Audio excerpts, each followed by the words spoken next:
नमस्कार मेरे प्यारे YouTube के साथियों। यहाँ पर आप लोगों को कुछ ऐसी डरावनी कहानियां सुनने को मिलने वाली हैं जिन कहानियों को सुनते वक्त आपको लगेगा कि जैसे वो सब कुछ आपकी आंखों के सामने ही हो रहा है। इस चैनल पर आपको तंत्र मंत्र और खौफनाक रहस्यों से जुड़ी हुई लंबी लंबी कहानियां सुनने को मिलने वाली हैं। आज की इस पहली कहानी को सुनकर आप लोग जितना ज्यादा हो सके उतना ज्यादा इस चैनल को सब्सक्राइब करने की कोशिश करें, क्योंकि आपके प्यार और सपोर्ट से ही मैं इस चैनल को आगे बढ़ा पाऊंगा। अब मैं आप लोगों का ज्यादा समय खराब ना करते हुए आपको खौफनाक कहानियों में लेकर चलता हूं, जिनकी ये कहानी है एक 10 साल पहले के गुमनाम रहस्य की, जहां दिया की मां ऊटी के जंगलों में गुम हो जाती है और उसका पता नहीं चलता। अपनी बेटी की फिक्र में दिया के पिता उसे उस शहर और उस रहस्य से दूर ले आते हैं। पर अब 10 साल बाद दिया एक सफर पर निकली है, जहां वो ढूंढने निकली है अपनी मां के साथ हुए उस हादसे के रहस्य को, जिससे वो अपनी मां से अलग हो गई थी। तो क्या दिया को अपने सफर की मंजिल मिल पाएगी? क्या दिया अपनी मां को इंसाफ दिला पाएगी? इस मौत के रहस्य में क्या कोई देगा दिया का साथ? चलिए देखते हैं। रात के घने अंधेरे में दिया एक जंगल के बीचों बीच खड़ी है। चारों ओर गूंजती भेड़ियों और जंगली जानवरों के रोने की आवाज माहौल को और भी ज्यादा खौफनाक बना रही है। तभी दिया अपने दिमाग पर जोर देते हुए खुद से कहती हैं कि मैं इस जंगल में कैसे पहुंची और मैं यहां क्या कर रही हूं। अभी दिया ये सब सोच ही रही थी कि तभी अचानक से उसके कंधे पर ऊपर से कुछ पानी के जैसा गिरता है। अपने कंधे पर कुछ गीलापन महसूस होने के कारण जब दिया की नजरें खुद के ही कंधे पर पड़ती हैं, तो अपने कंधे पर खून की बूंदें देख दिया के हाथ पैर डर के कारण वहीं जम जाते हैं और माथे पर पसीने की बूंदें छाने लगती हैं। अपने कंधे पर ऊपर से खून टपकता देख दिया जब डरी हुई निगाहों से ऊपर की तरफ देखती है, तो उसे ऊपर पेड़ों पर खून से लथपथ लाशें टंगी हुई दिखाई देती हैं, जिनको देखकर उसकी आंखें हैरानी के कारण चौड़ी हो जाती हैं।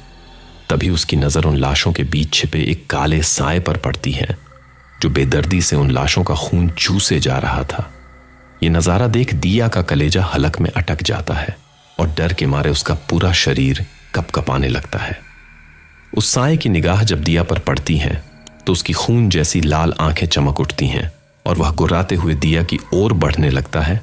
उस काले साए को अपनी तरफ बढ़ता देख दिया मन ही मन में सोचते हुए खुद से कहती हैं कि इससे पहले कि ये अजीब जानवर तुझे अपना रात का खाना बना ले, यहां से भाग ले दिया। मन में यही सब सोचते हुए खुद की जान बचाने के लिए दिया जंगल की दूसरी ओर दौड़ पड़ती है। तभी कोई पीछे से दिया को धक्का देता है और उस धक्के के कारण दिया नीचे गिर जाती है। अपने बचाव के लिए दिया जब आसपास अपनी नजरें दौड़ाती हैं तो उसे जमीन पर कुछ पत्थर और लकड़ियां नजर आती हैं। वो चीज देखते ही दिया उनमें से एक लकड़ी उठाकर उस काले साए की ओर फेंकती है, जिसकी वजह से वह साया दर्द के मारे चीख उठता है। शायद उस लकड़ी की उस काले साए के काफी गहरी चोट लगी थी, लेकिन तभी उस साए के पीछे दिया को एक हैंडसम सा लड़का नजर आता है। एकदम गोरा चिट्टा चेहरा, तीखी नाक, भूरे बाल और आंखें तो ऐसी जिनमें अगर कोई एक बार देख ले तो उन आंखों में ही खोकर रह जाए।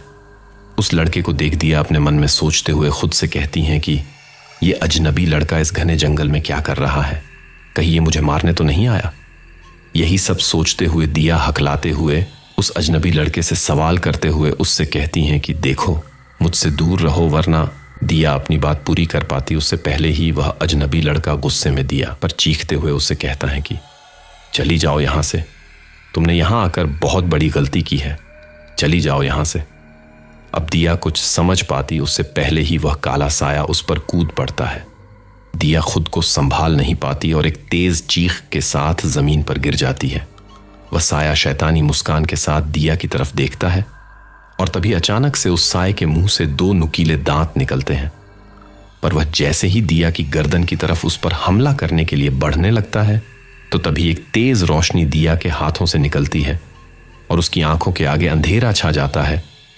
फिर दिया चीखते हुए अपनी आंखें खोलती हैं और घबराकर इधर उधर देखने लगती हैं। जब उसकी आंखें खुलती हैं तो वह टैक्सी में अपनी दोस्त रिया के साथ बैठी हुई है। दिया को इस तरह चीखता हुआ और पसीने से लथपथ देखकर रिया और टैक्सी ड्राइवर डरी हुई निगाहों से दिया की ओर देखते हैं।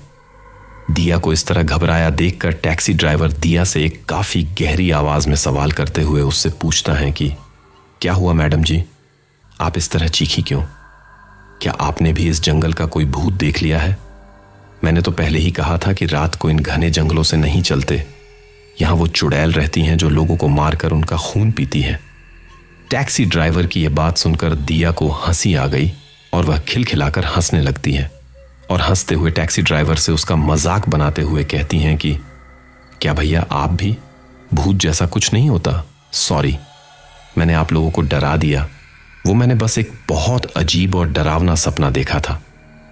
दिया की यह बात सुनकर रिया डरते हुए घबराई हुई आवाज में अपने सीने पर हाथ रखकर उससे कहती हैं कि पहले ही मैं ठंड और इन ऊंटी के जंगलों की वजह से इतनी डरी हुई थी, और जो थोड़ी बहुत कसर बची थी वो तूने चुड़ैल की तरह चीख कर पूरी कर दी।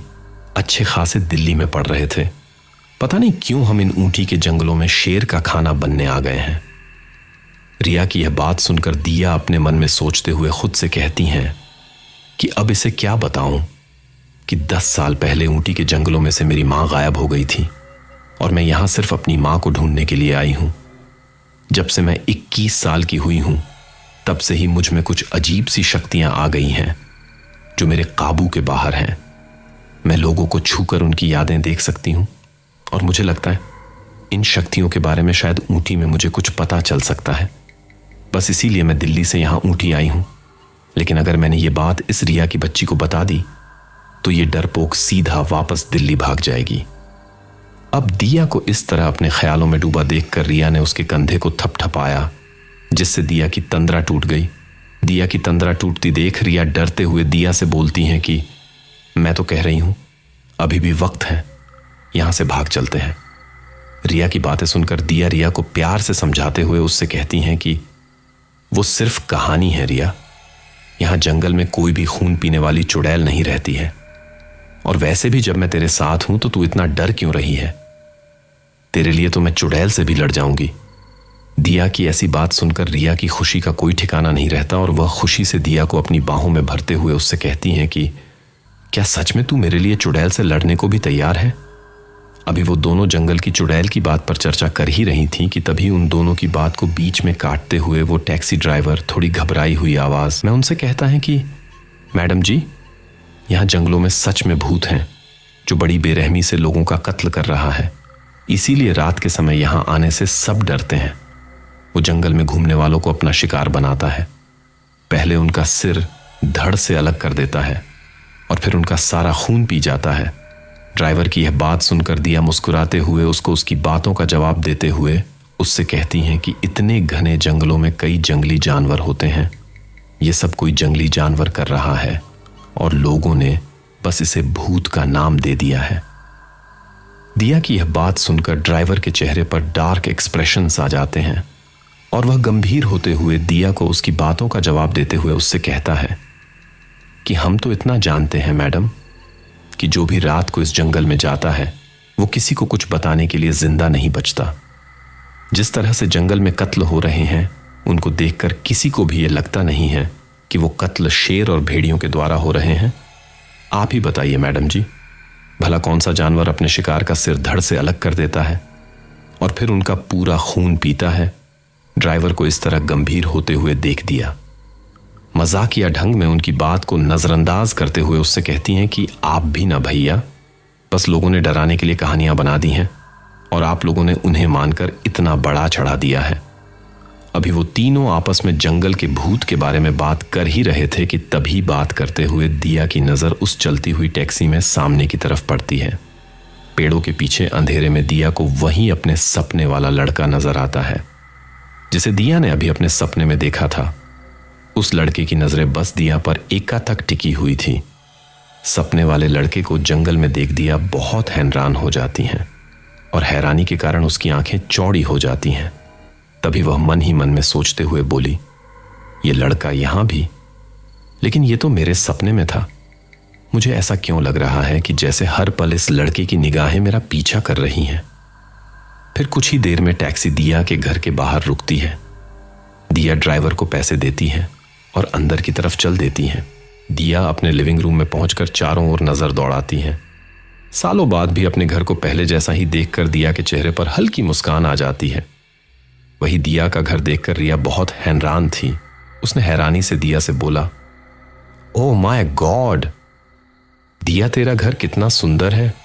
यहां से बाहर का व्यू तो देख, कितना सुंदर है। फिर वो कुछ सोचने लगी और सोचते हुए बोली, लेकिन दिया, यहां सिर्फ 2-3 घर ही क्यों नजर आ रहे हैं? अब रिया के ऐसा पूछने पर दिया मुस्कुराते हुए रिया से बोली कि मेरी मां को शांति पसंद थी, इसलिए उन्होंने यहां शहर से दूर ये घर बनवाया था। मेरे माँ पापा ने बहुत अरमानों से ये घर बनवाया था, ये उनका ड्रीम हाउस था। दिया की बातें सुनकर रिया बहुत उत्साहित और रोमांटिक होते हुए उससे कहती हैं कि हाय अंकल आंटी कितने रोमांटिक थे। दुनिया से दूर पहाड़ियों के बीच प्यार भरा आशियाना, बस अब कोई हॉट पहाड़ी लड़का देखकर मैं भी यही बसने वाली हूं। अभी दिया मुस्कुराते हुए सभी चीजों की ओर देख ही रही हैं कि तभी उसकी नजर सामने वाले घर की खिड़की पर खड़े एक हैंडसम लड़के पर पड़ती है, जो उसी की ओर देख रहा था। उस लड़के को अपनी तरफ घूरता हुआ पाकर दिया मन ही मन में सोचते हुए खुद से कहती हैं कि ये तो वही लड़का है जिसे मैंने सपने में देखा था।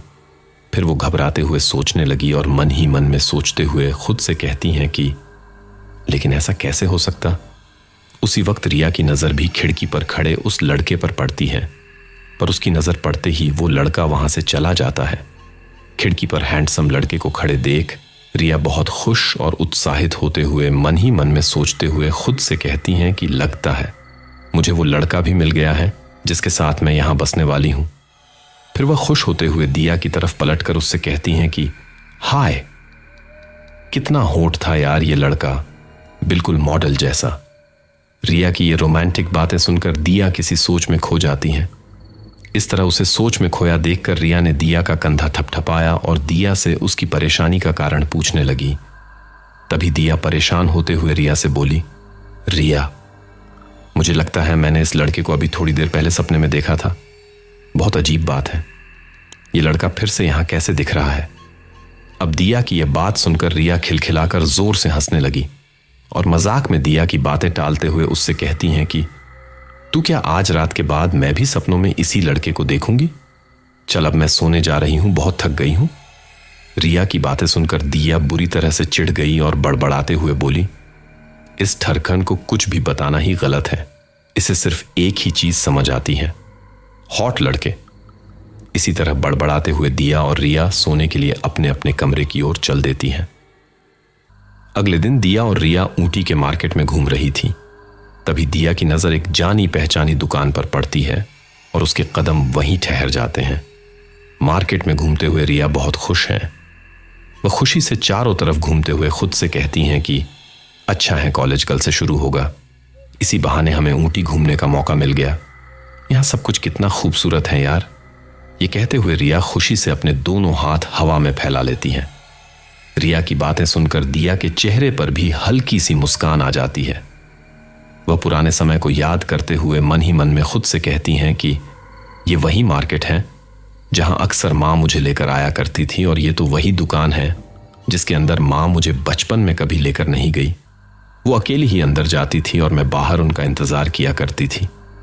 मेरे 10वें बर्थडे पर वो इस दुकान में से ही मेरे लिए एक खूबसूरत लॉकेट लेकर आई थी, जो आज भी मेरे पास माँ की आखिरी निशानी के रूप में है। मुझे इस दुकान के अंदर जाना चाहिए। इस दुकान के अंदर मुझे जरूर माँ के बारे में कुछ पता चल सकता है। यही सब सोचते हुए और पुराने पलों को याद करते हुए कब दिया की आंखों में आंसू आ जाते हैं उसे खुद को भी पता नहीं चलता है। लेकिन वह अपनी आंखों में आई नमी को छिपा हल्की मुस्कान के साथ बातें बनाते हुए रिया से कहती हैं कि रिया तुझे ज्वेलरी बहुत पसंद है ना, यहाँ शायद हमें कुछ अच्छा मिल सकता है, चल अंदर चलते हैं। ये कहते हुए दिया रिया की बात सुने बिना ही उसका हाथ पकड़कर उसे उस दुकान के अंदर ले आती है। दिया और रिया दोनों दुकान के अंदर पहुंचती हैं। उन दोनों को उस दुकान को देखकर ऐसा लग रहा था मानो वे दोनों किसी प्राचीन जमाने में आ गई हों। उस दुकान के चारों तरफ काफी पुराने ताबीज लटके हुए थे। जगह जगह अलग अलग रंगों की बोतलें सजी हुई थीं। वे दोनों हैरानी से अपने चारों ओर देख रही थीं। तभी दिया की नजर ऊँटी का रहस्य नामक किताब पर पड़ती है। उस किताब से दिया की नजर हट ही नहीं रही है। कुछ सोचते हुए दिया अपने मन में खुद से कहती हैं कि यह किताब काफी दिलचस्प लग रही है, मुझे इसे रख लेना चाहिए। यही सब सोचते हुए दिया वो किताब अपने बैग में रख लेती है। तभी पीछे से उन्हें किसी लड़की की अनजानी आवाज अपने कानों में सुनाई देती है। तुम दोनों यहां अंदर कैसे आई? वो आवाज सुनकर दिया और रिया दोनों पीछे मुड़कर देखती हैं तो उसके सामने एक लड़की खड़ी थी जो बड़ी ही हैरानी से उन दोनों को देख रही थी। पीछे से हैरानी भरी आवाज सुनकर दिया सकपका जाती है और वह सकपकाते हुए उस अनजान लड़की से अपनी बात रखते हुए कहती हैं कि सॉरी, वो दरवाजा खुला हुआ था तो हम लोग अंदर आ गए। पर दिया के ऐसा कहने के बावजूद भी वह लड़की हैरानी से एकटक उन दोनों की तरफ ही देख रही थी, जैसे उसे उनकी बात पर यकीन ही ना हो। वह हैरानी और असामंजस्य से उन दोनों की तरफ देखते हुए खुद से कहती हैं कि लेकिन ऐसा कैसे हो सकता है? तभी रिया तुरंत हैरानी से उस लड़की से सवाल करते हुए कहती हैं कि क्या कैसे हो सकता है? फिर तुरंत खुद की गलती का एहसास होते ही सफाई देते हुए सामने खड़ी शख्स से वो कहती हैं कि हमारा यकीन करिए, हम चोर नहीं हैं, हम तो बस यहां लॉकेट ढूंढने आए थे। रिया को इतना नर्वस होता देखकर वो लड़की माहौल को नॉर्मल करने की कोशिश करते हुए उनसे कहती हैं कि अरे नहीं, मेरा वो मतलब नहीं था। दरअसल मेरा नाम तान्या है और मैं इस दुकान की मालकिन हूं। फिर तुरंत रिया से उस लॉकेट के बारे में सवाल करते हुए उनसे पूछा कि वैसे तुम किस लॉकेट की बात कर रही हो? तभी दिया अपने गले में पहना हुआ लॉकेट तान्या को दिखाती है। वो लॉकेट देखकर तान्या के चेहरे का रंग उड़ जाता है। तान्या के चेहरे का रंग उड़ता देख दिया तान्या को सवाल भरी निगाहों से देखते हुए उससे कहती हैं कि क्या आप इस लॉकेट को पहचानती हैं? पर तान्या को कोई भी जवाब ना देता हुआ देखकर दिया फिर से अपने सवाल पर जोर देते हुए तान्या से कहती हैं कि सालों पहले ये लॉकेट आपकी दुकान से खरीदा गया था, क्या आप इसे पहचानती हैं? उसको फिर से सवाल पूछते देख तान्या सकपका जाती है और फिर जल्दी से खुद को संभाल उसके सवालों का शांति से जवाब देते हुए उससे कहती हैं कि ये लॉकेट बहुत ही खास है, इसे मेरी मां ने ऑर्डर पर बनाया था। फिर तान्या दिया की तरफ सवाल भरी निगाहों से देखते हुए उससे कहती हैं कि लेकिन तुम्हें यह लॉकेट कहां से मिला? तान्या का सवाल सुन दिया शांति से उसके सवाल का जवाब देते हुए उससे कहती हैं कि यह लॉकेट आपकी दुकान से मेरी मां ने खरीदा था, वो अक्सर आपकी दुकान पर आया करती थी। दिया की मां का जिक्र सुनकर तान्या के चेहरे का रंग उड़ जाता है और वह कुछ सोचते हुए दिया की तरफ देखने लगती है। उसको इस तरह से घूरता हुआ पाकर दिया और रिया तान्या को अजीब सी निगाहों से देखने लगती है। तान्या खुद को अजीब निगाहों से घूरता पाकर बात को संभालते हुए उनसे, पर यह लॉकेट अब यहां नहीं मिलता है और हमारी दुकान भी इस वक्त बंद है, तो आप दोनों अब यहां से जा सकती हैं। ये कहकर तान्या उन्हें बाहर जाने का इशारा करती है। तान्या की बात पर दिया उससे कुछ सवाल करने ही वाली होती है कि तान्या उसकी बात सुने बिना ही दोनों को बाहर जाने का इशारा करती है। उसको ऐसे बेरुखी से बात करते देख दिया और रिया को भी गुस्सा आ जाता है और फिर वे दोनों तान्या से कुछ बिना कहे ही बाहर की ओर चल देती हैं। दिया गुस्से में तान्या के बारे में बात करते हुए रिया से कहती हैं कि ये तान्या कितनी अजीब थी, ऐसे ही हमें दुकान से निकाल दिया। अब समझ आया इसकी दुकान इतनी क्यों खाली थी। कस्टमर्स से ऐसे बिहेव करेगी तो कौन इसकी दुकान से सामान लेना चाहेगा। दिया को इस तरह गुस्से में बड़बड़ाता देखकर रिया उसकी बातों में उसका साथ देते हुए गुस्से से कहती हैं कि और नहीं तो क्या, वैसे भी किसको चाहिए इसकी कबाड़ की दुकान से सामान। फिर रिया दिया का हाथ खींचते हुए उससे कहती हैं कि तू चल, हम कहीं और से ज्वेलरी देख लेंगे, और भी बहुत सारी अच्छी शॉप्स हैं ऊटी में। दिया रिया की बात पर अपना सिर हाँ में हिलाती है और फिर वो दोनों तान्या की दुकान से निकलकर बाजार से और जरूरी सामान खरीदने लगते हैं। वो दोनों बाजार में घूम ही रही होती हैं कि तभी रिया की नजर दिया के हाथ पर पड़ती है और वह शोक्ड एक्सप्रेशंस के साथ दिया का हाथ खींच उसके हाथ की तरफ इशारा करते हुए उससे कहती हैं कि दिया, तेरा बैग कहाँ गया? रिया की बात सुन जब दिया की नजर अपने हाथ पर पड़ती है तो वह अपना सिर पीट लेती है। दिया रिया के सवाल पर अंदाजा लगाते हुए उससे कहती हैं कि लगता है मैं अपना बैग वहीं तान्या की दुकान में ही भूल आई हूं, तू यही रुक, मैं अभी फटाफट अपना बैग वापस लेकर आती हूं। ये कहते हुए दिया तेज कदमों से तान्या की दुकान की तरफ चल देती है। वो उसकी दुकान के पास पहुंचती ही हैं कि तभी दिया को दुकान के पीछे तान्या उसी लड़के के साथ नजर आती है जिसे कल रात दिया ने अपने सामने वाले घर में देखा था। फिर दिया दुकान के सामने खड़ी होकर राहत भरी सांस लेते हुए खुद से कहती हैं कि वो रही तान्या, और ये तो वही हमारे घर के सामने वाला लड़का है, लेकिन ये यहां क्या कर रहा है और ये दोनों क्या बातें कर रहे हैं? मुझे इन दोनों की बातें सुननी चाहिए। ये सोचते हुए दिया धीमे कदमों से तान्या और उस लड़के के करीब बढ़ती हैं और उनकी बात सुनने के लिए पास ही पेड़ के पीछे छिप जाती है। तान्या घबराई हुई आवाज में उस अजनबी लड़के से, मेरा यकीन करो, उसकी बेटी वापस आ चुकी है। मैंने वही लॉकेट देखा है। तुम जानते हो ना तुम्हें अब क्या करना है? तुम्हें अपना वादा पूरा करना होगा आरव।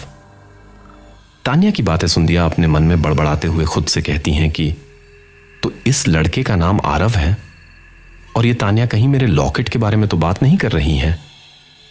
दिया ये बातें अपने मन में सोच ही रही थी कि तभी अचानक आरव तान्या को चुप कराते हुए उससे कहता है कि तान्या कोई हमारी बातें सुन रहा है। आरव की ये बात सुनकर दिया बुरी तरह घबरा जाती है और घबराहट के कारण उसके माथे पर कुछ पसीने की बूंदें छाने लगती हैं। वह घबराकर मन ही मन में बड़बड़ाते हुए खुद से कहती हैं कि हे भगवान, इस आरव को कैसे पता चला कि मैं इनकी बातें सुन रही हूं? बेटा दिया, इससे पहले कि ये लोग तुझे देखें यहां से भाग ले।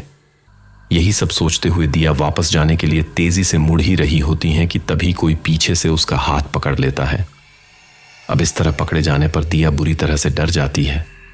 डर के कारण उसका पूरा शरीर कपकपा रहा है।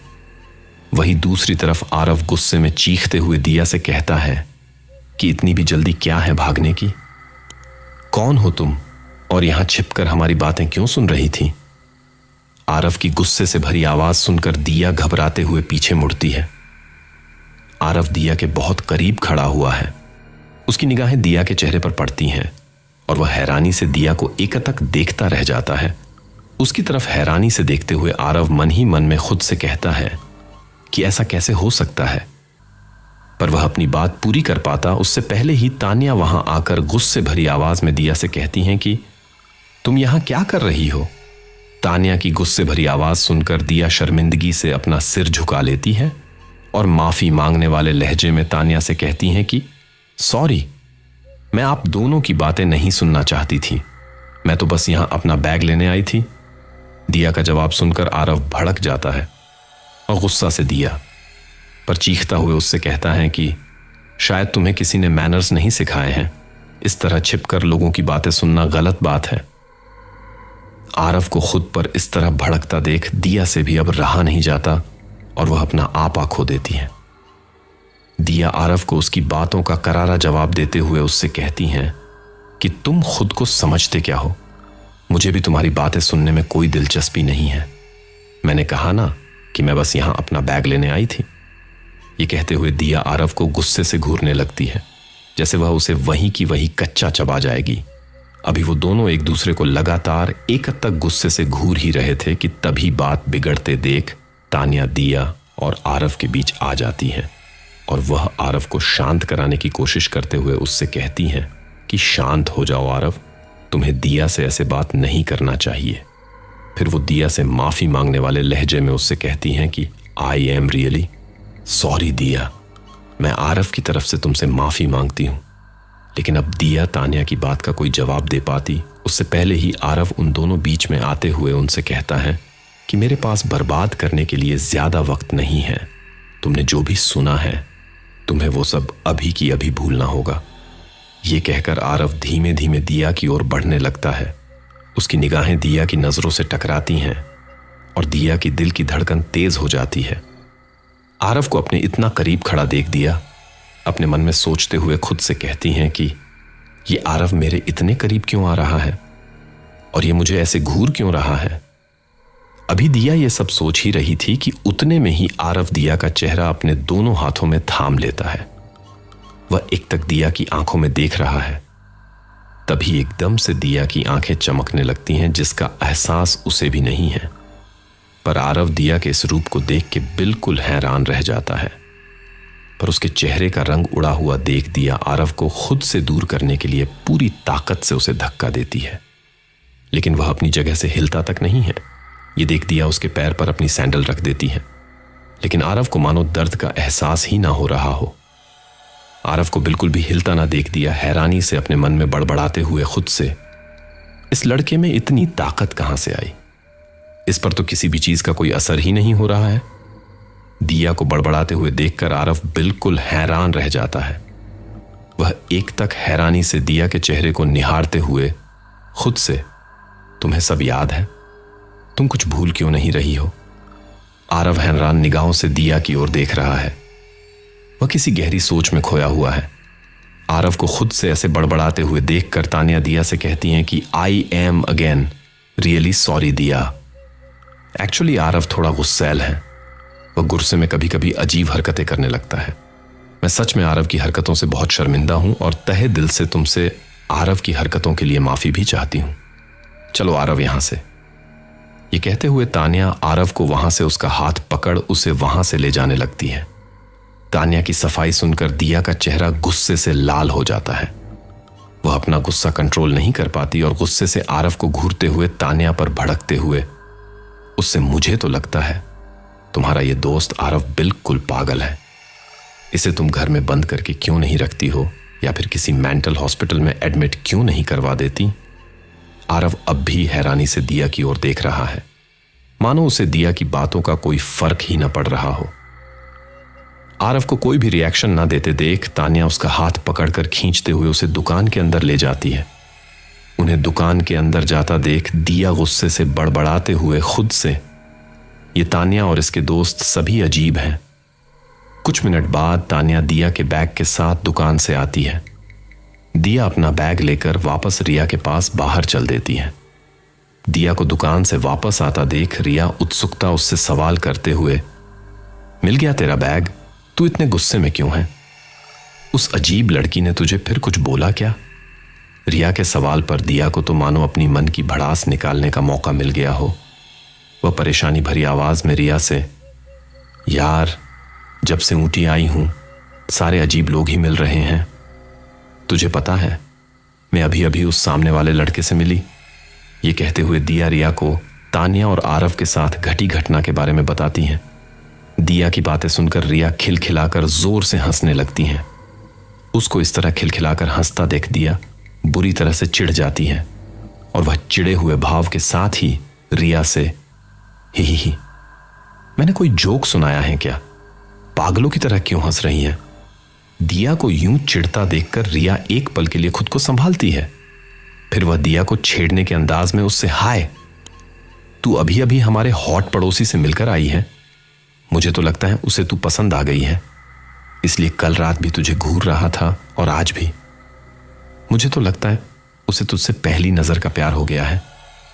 ये कहते हुए रिया दिया के गाल खींचते हुए फिर से शरारती ढंग में हंसने लगती है। रिया को अपना मजाक बनाते देखकर दिया बुरी तरह से चिढ़ जाती है। चिढ़ और गुस्से के कारण उसके गाल बुरी तरह लाल हो जाते हैं। वह उसी चिढ़न भरी आवाज में रिया से, ही कितना अच्छा जोक सुनाया है तूने। जिस तरह से उसने मुझसे बात की उससे तो लगता है उसे मुझसे पहली नजर का प्यार तो नहीं, लेकिन पहली नजर की दुश्मनी जरूर हो गई है। दिया की बात पर रिया रोमांटिक होते हुए उससे, हाय काश कोई हैंडसम लड़का मुझसे भी ऐसी दुश्मनी कर ले। रिया को इतनी नौटंकी करते देख दिया मन ही मन में बड़बड़ाते हुए खुद से, मैं भी किस पागल इंसान से बात कर रही हूं।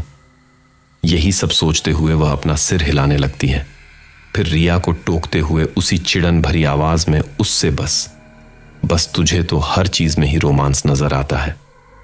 अब अगर तेरी शॉपिंग पूरी हो गई हो तो चले। याद है ना रात को यहां टैक्सी नहीं मिलती।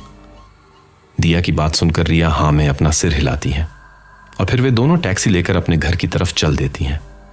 कुछ घंटों बाद रात के करीब 12 बज रहे हैं, लेकिन नींद तो मानो दिया की आंखों से कोसों दूर है।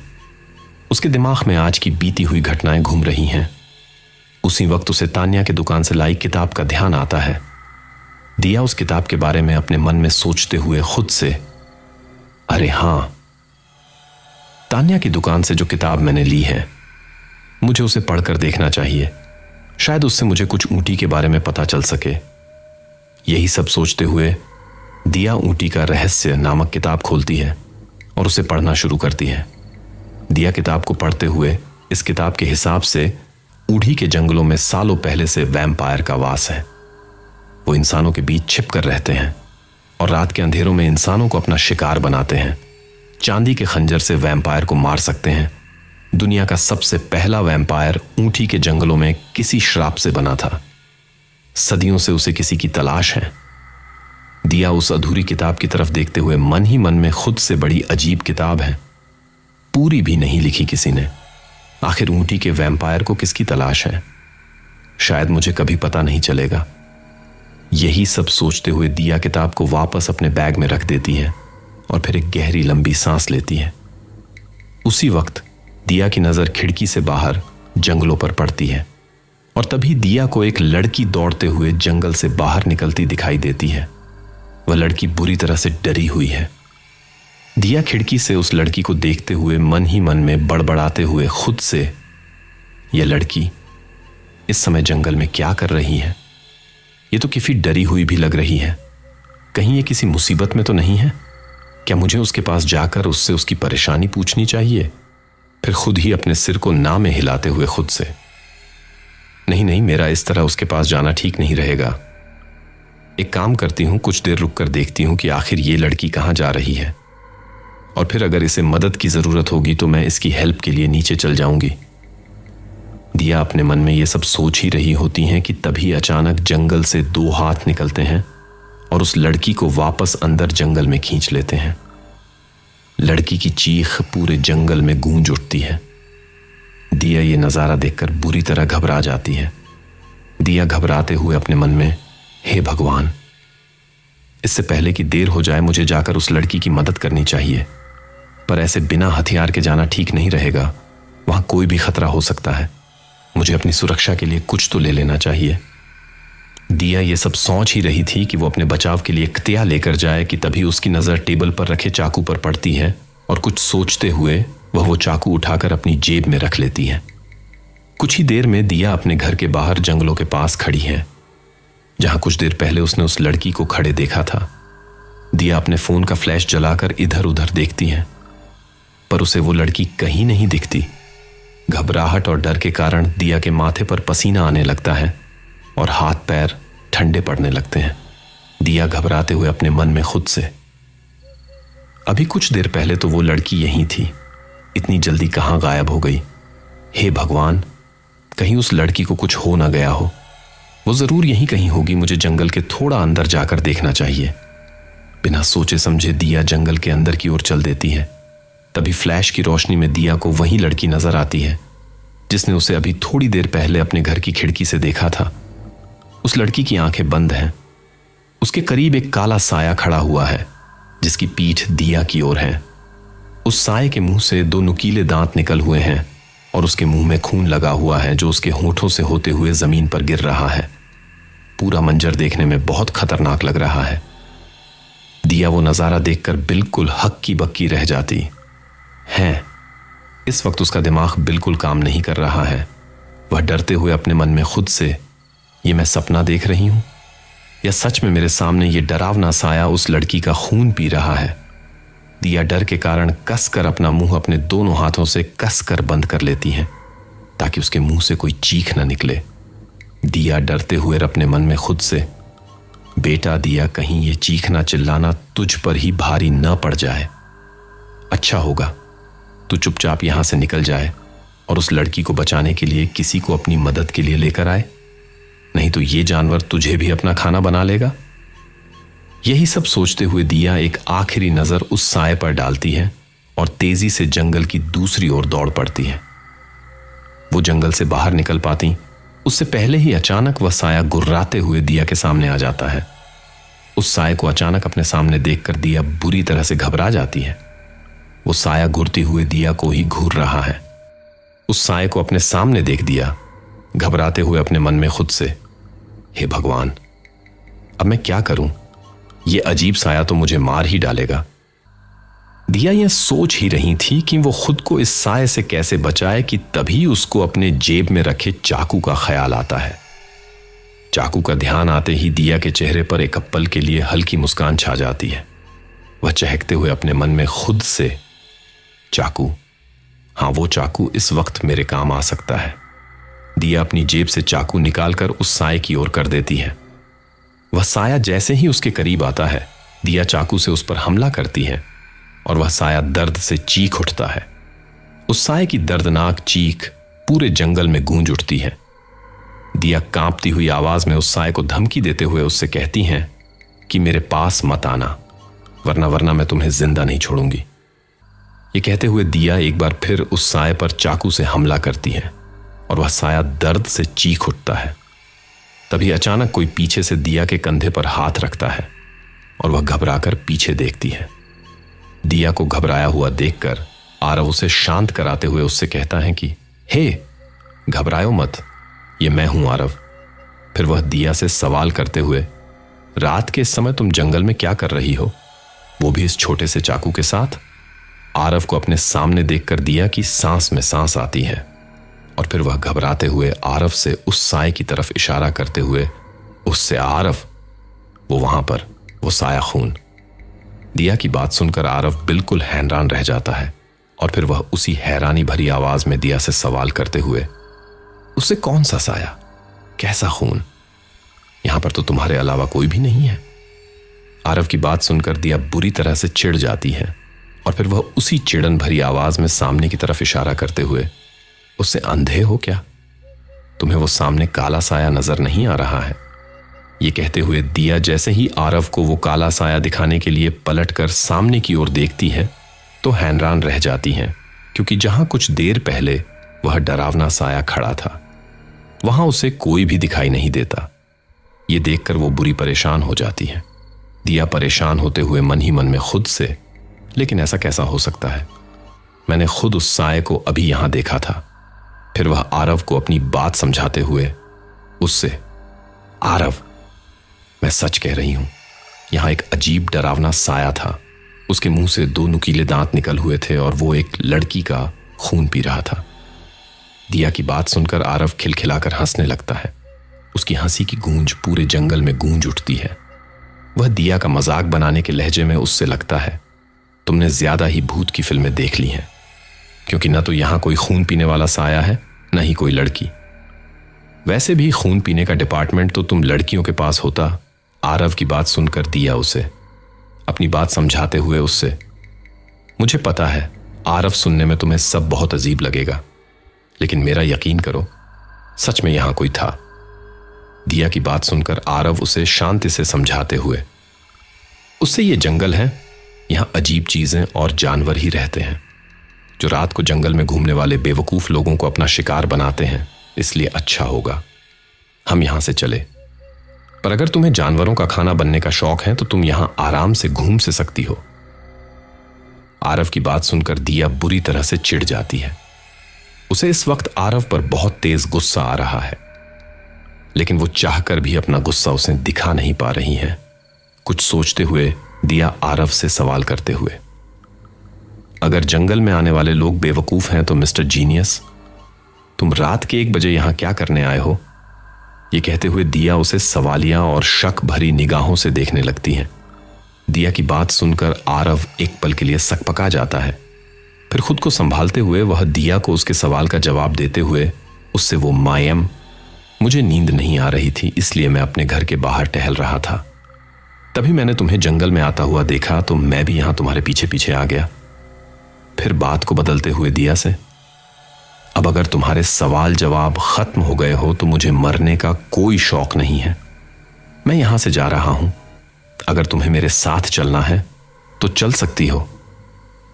आरव की बात सुनकर दिया मन ही मन में खुद से, वो लड़की शायद मेरे मन का वहम होगी, अच्छा होगा मैं आरव के साथ वापस चली जाऊं।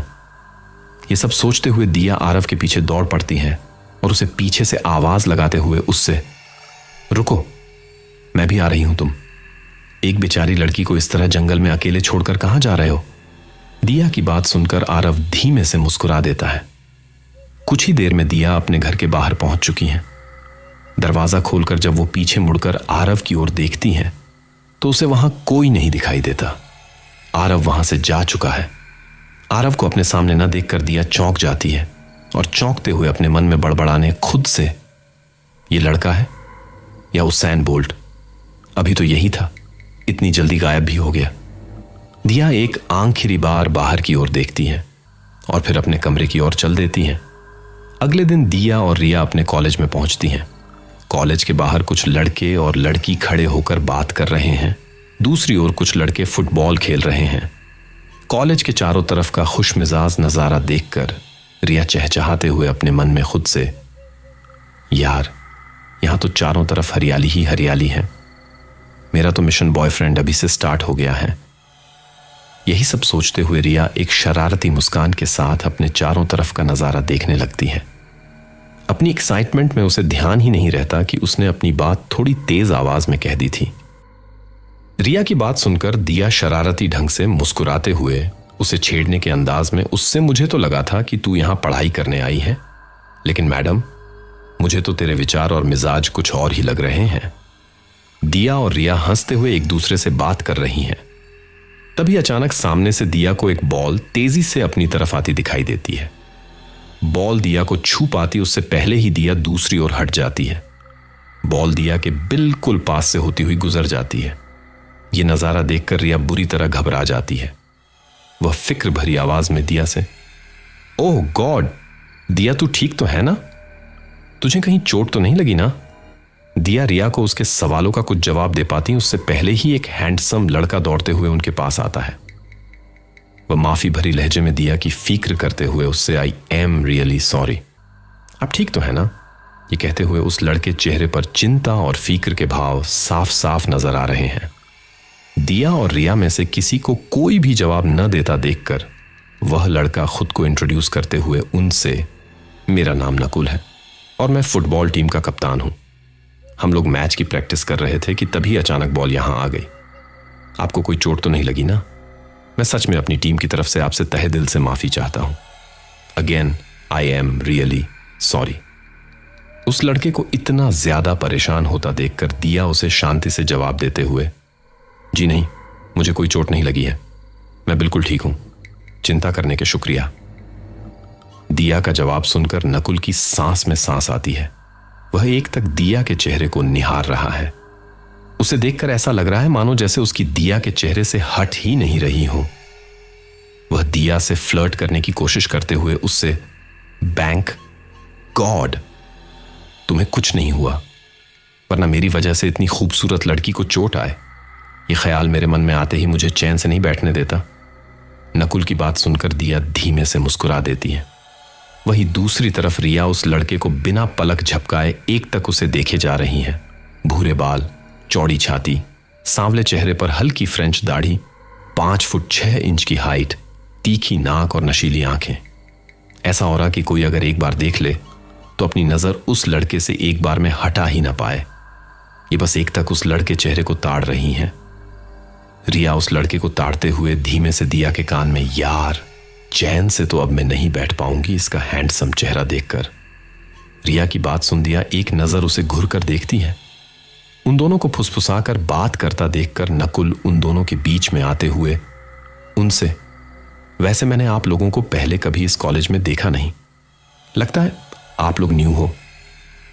नकुल का सवाल सुनकर उन दोनों का ध्यान फिर से नकुल की बातों पर आ जाता है।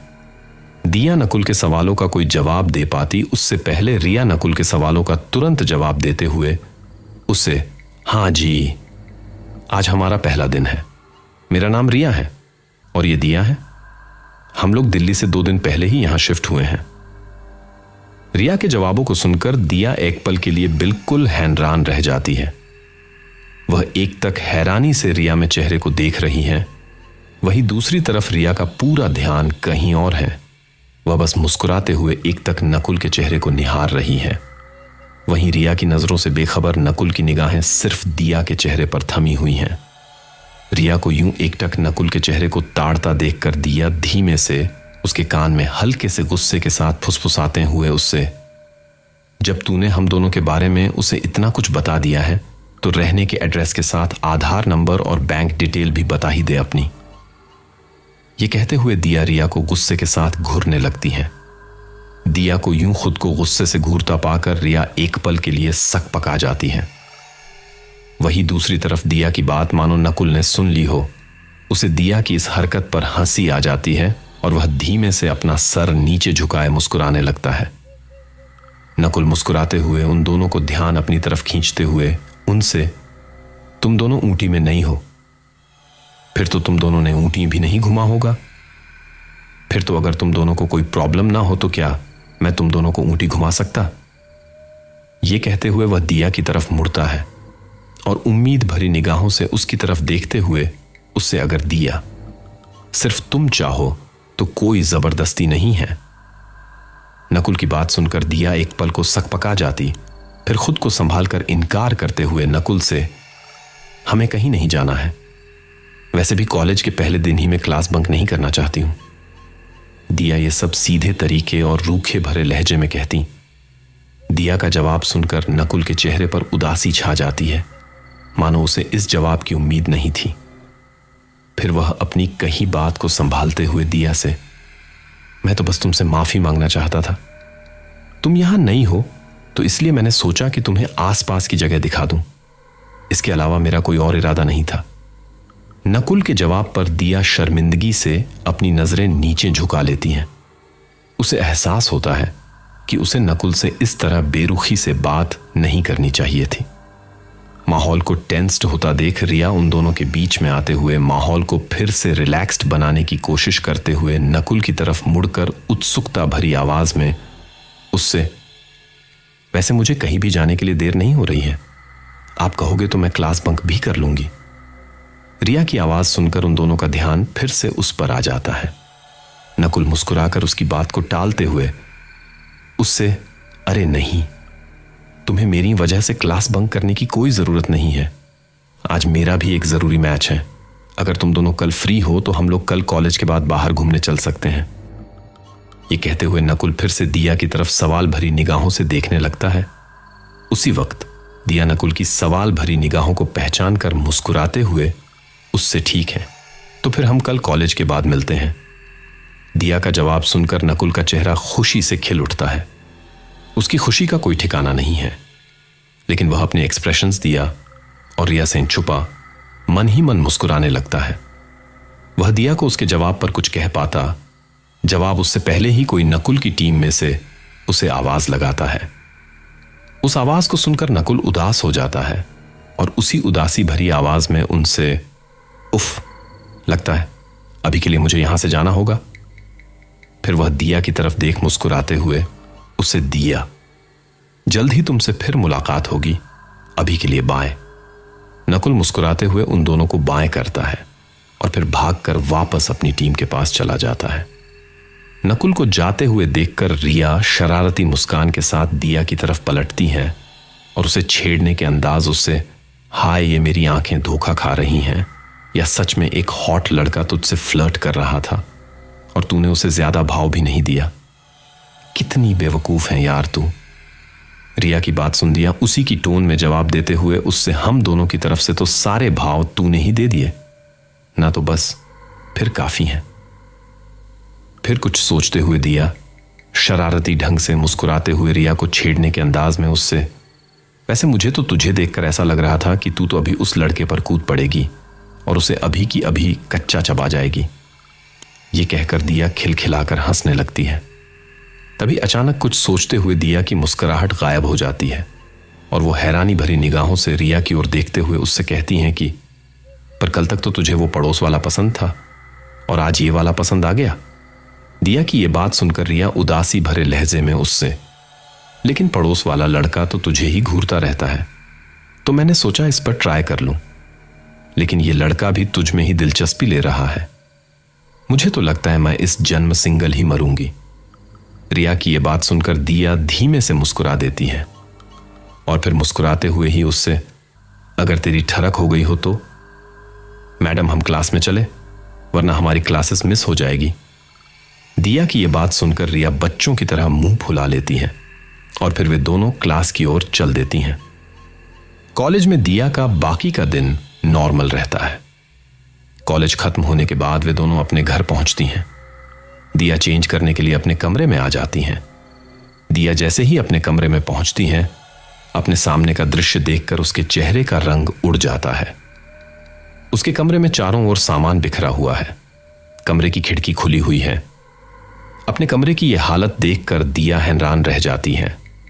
वह उसी हैरानी के साथ अपने आप में बड़बड़ाते हुए खुद से मेरे कमरे की यह हालत कैसे हुई।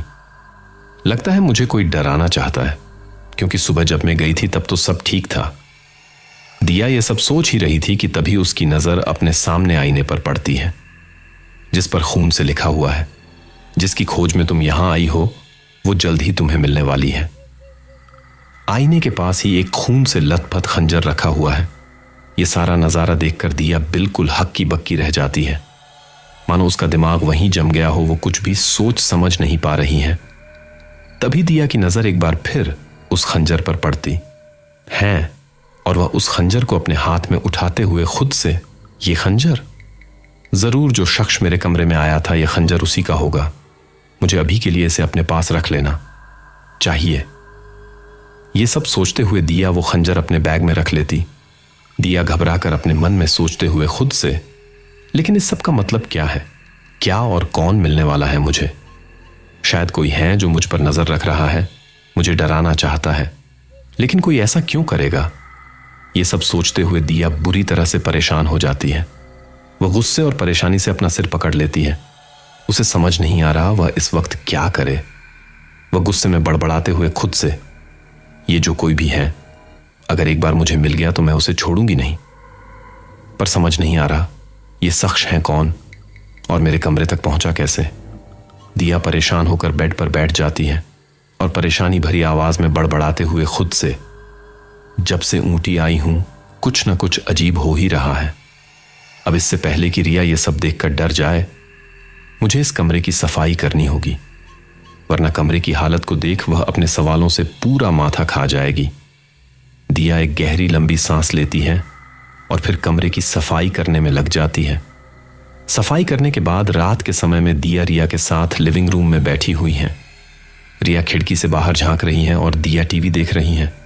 तभी रिया सामने वाले घर की खिड़की में झांकते हुए दिया से, ये सामने वाला लड़का हमेशा घर में क्यों बंद रहता है? मैंने कभी इसके घर में कोई आता जाता भी नहीं देखा है। रिया की बात सुनते ही दिया की नजर टीवी से हटकर उस पर आ जाती है। वह उत्सुकता भरी आवाज में रिया से, तुझे भी यही लगता है ना कि वो लड़का थोड़ा अजीब है? और तो वह दिन में कभी बाहर भी नहीं निकलता, हमेशा अंधेरे में ही रहता है। दिया की बात सुन रिया भी उत्सुकता से उसकी बात में हामी मिलाते हुए उससे, हाँ, मैंने कई बार उसे तेरे कमरे की ओर देखते हुए देखा है, पर जैसे ही उसकी नजर मुझ पर पड़ती है वह गायब हो जाता है। मैं तो कभी कभी सोच में पड़ जाती हूं कि यह सच में लड़का ही तो है ना, या कोई भूत। ये कहते हुए रिया अपना हाथ अपनी थोड़ी पर रख लेती है, जैसे वह किसी गहरी सोच में खोई हुई हो। उसी वक्त अचानक घर की लाइट चली जाती है और पूरे घर में अंधेरा छा जाता है। अंधेरे से डर के कारण रिया जोर से चीखने लगती है, जिससे पूरा घर उसकी चीखों से गूंज उठता है। रिया की चीख सुनकर दिया बुरी तरह से घबरा जाती है। वह घबराते हुए बेचैनी से सवाल करते हुए रिया से, क्या हुआ रिया, तू चीख क्यों रही है? दिया का सवाल सुनकर रिया बुरी तरह झल्ला जाती है और फिर झल्लाते हुए ही जवाब देते हुए उससे, तू जानती तो है मुझे अंधेरे से कितना डर लगता है, फिर ये अजीबोगरीब सवाल क्यों पूछ रही हैं?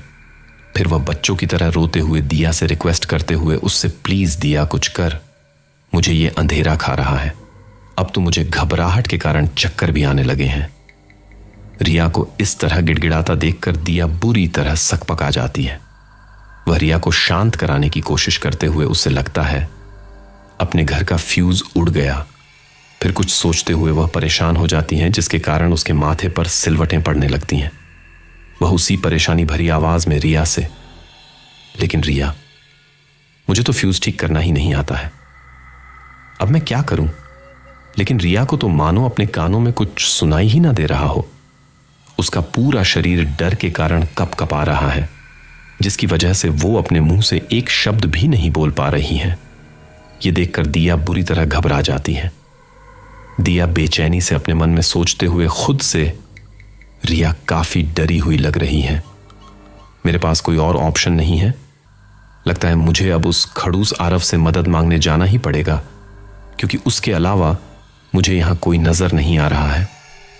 यही सब सोचते हुए दिया एक गहरी लंबी सांस लेती है और फिर वह रिया को सांत्वना देते हुए शांत कराने की कोशिश में उससे, तू डर मत रिया, मैं अपने पड़ोस में जाकर किसी से हेल्प मांगती हूं, शायद वो आरव हमारी कुछ मदद कर सके।